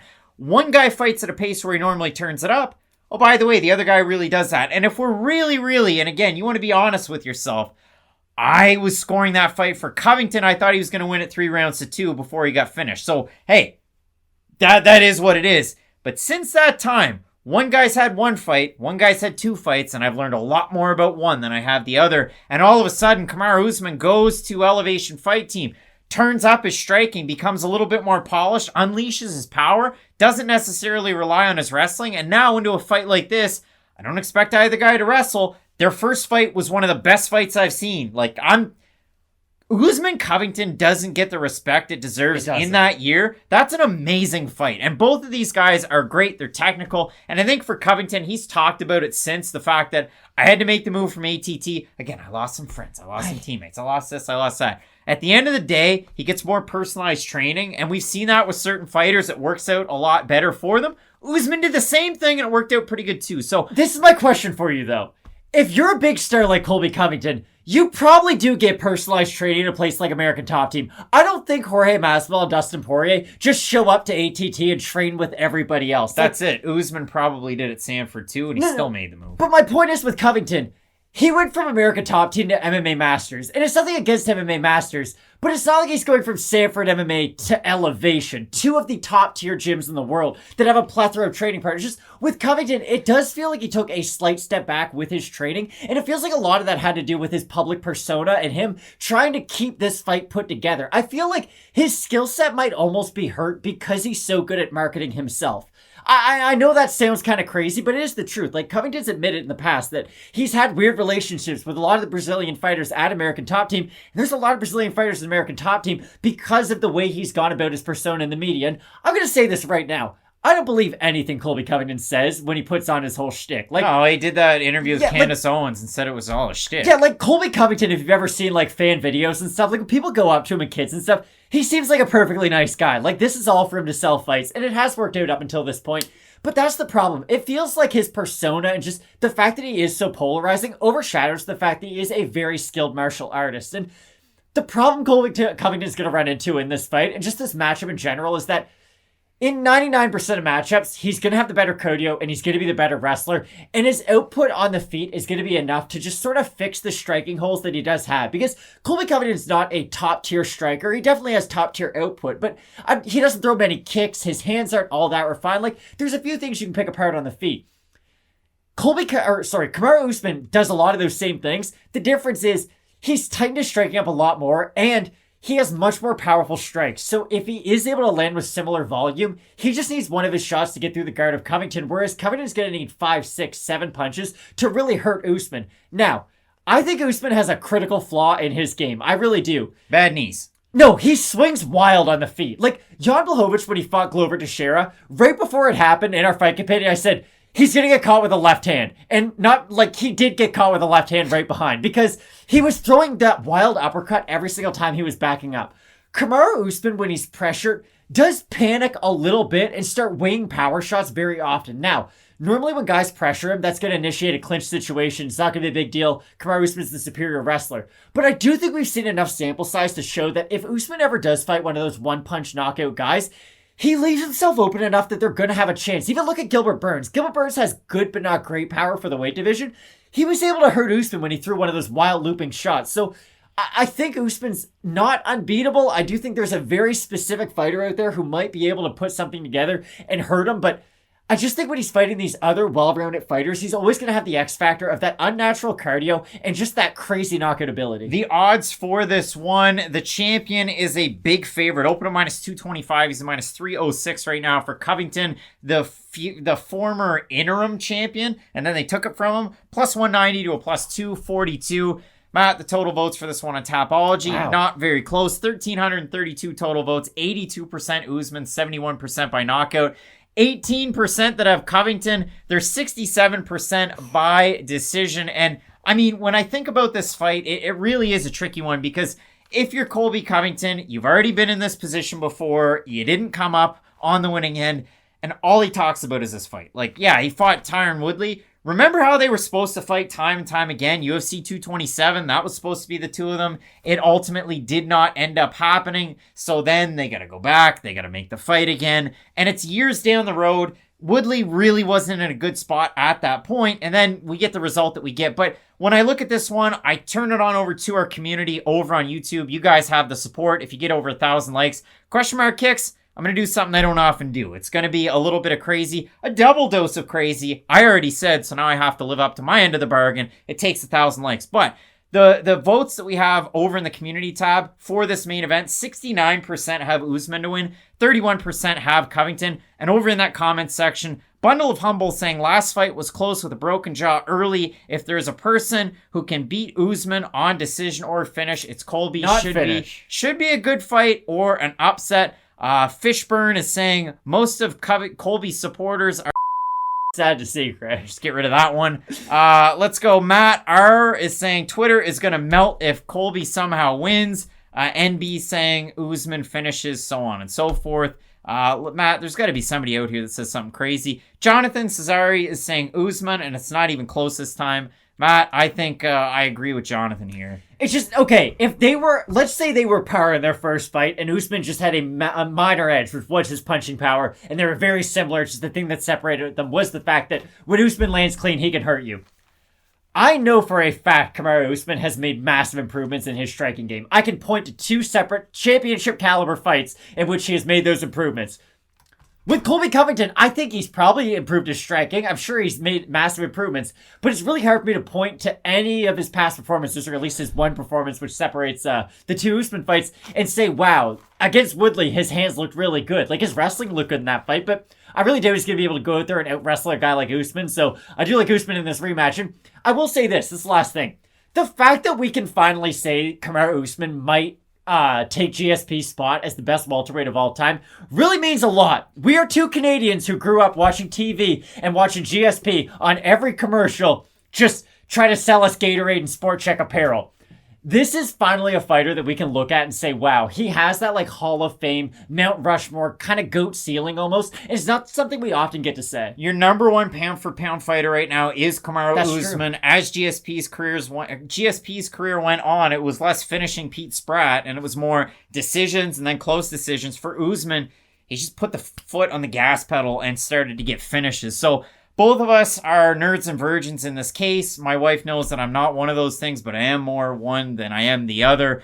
Just banging like rabbits, maybe. Who knows, What are Matt? you doing, Craig? Absolutely love this fight. Both of us going with the Nigerian Nightmare, Kamaru Usman, to get the win. On question mark kicks, there might be a proper double dose of craziness. I was going to say, and if you guys watched the last Fight Companion over the weekend, we did say that the next Fight Companion may have a certain after dark quality to it. So if you're looking to have a fun time and watch the fights, make sure you check out the question mark kicks, which starts 2 hours before the prelims. And if that gets you excited enough for the fights, and maybe, hey, you're sick and tired of listening to the usual Joe Rogan, Daniel Cormier, John Anik, you want to switch it up a little bit, you want to watch the fights with the boys, make sure you check out the Fight Companion, which normally starts, 5 minutes before the main card? 5 minutes before the main card. You get that bell notification going. You know exactly when we're going live. I love of this card and all of the content coming out this week with Fight Night picks that you're not going to want to miss. So keep it locked in. And as we always say, let's get into it.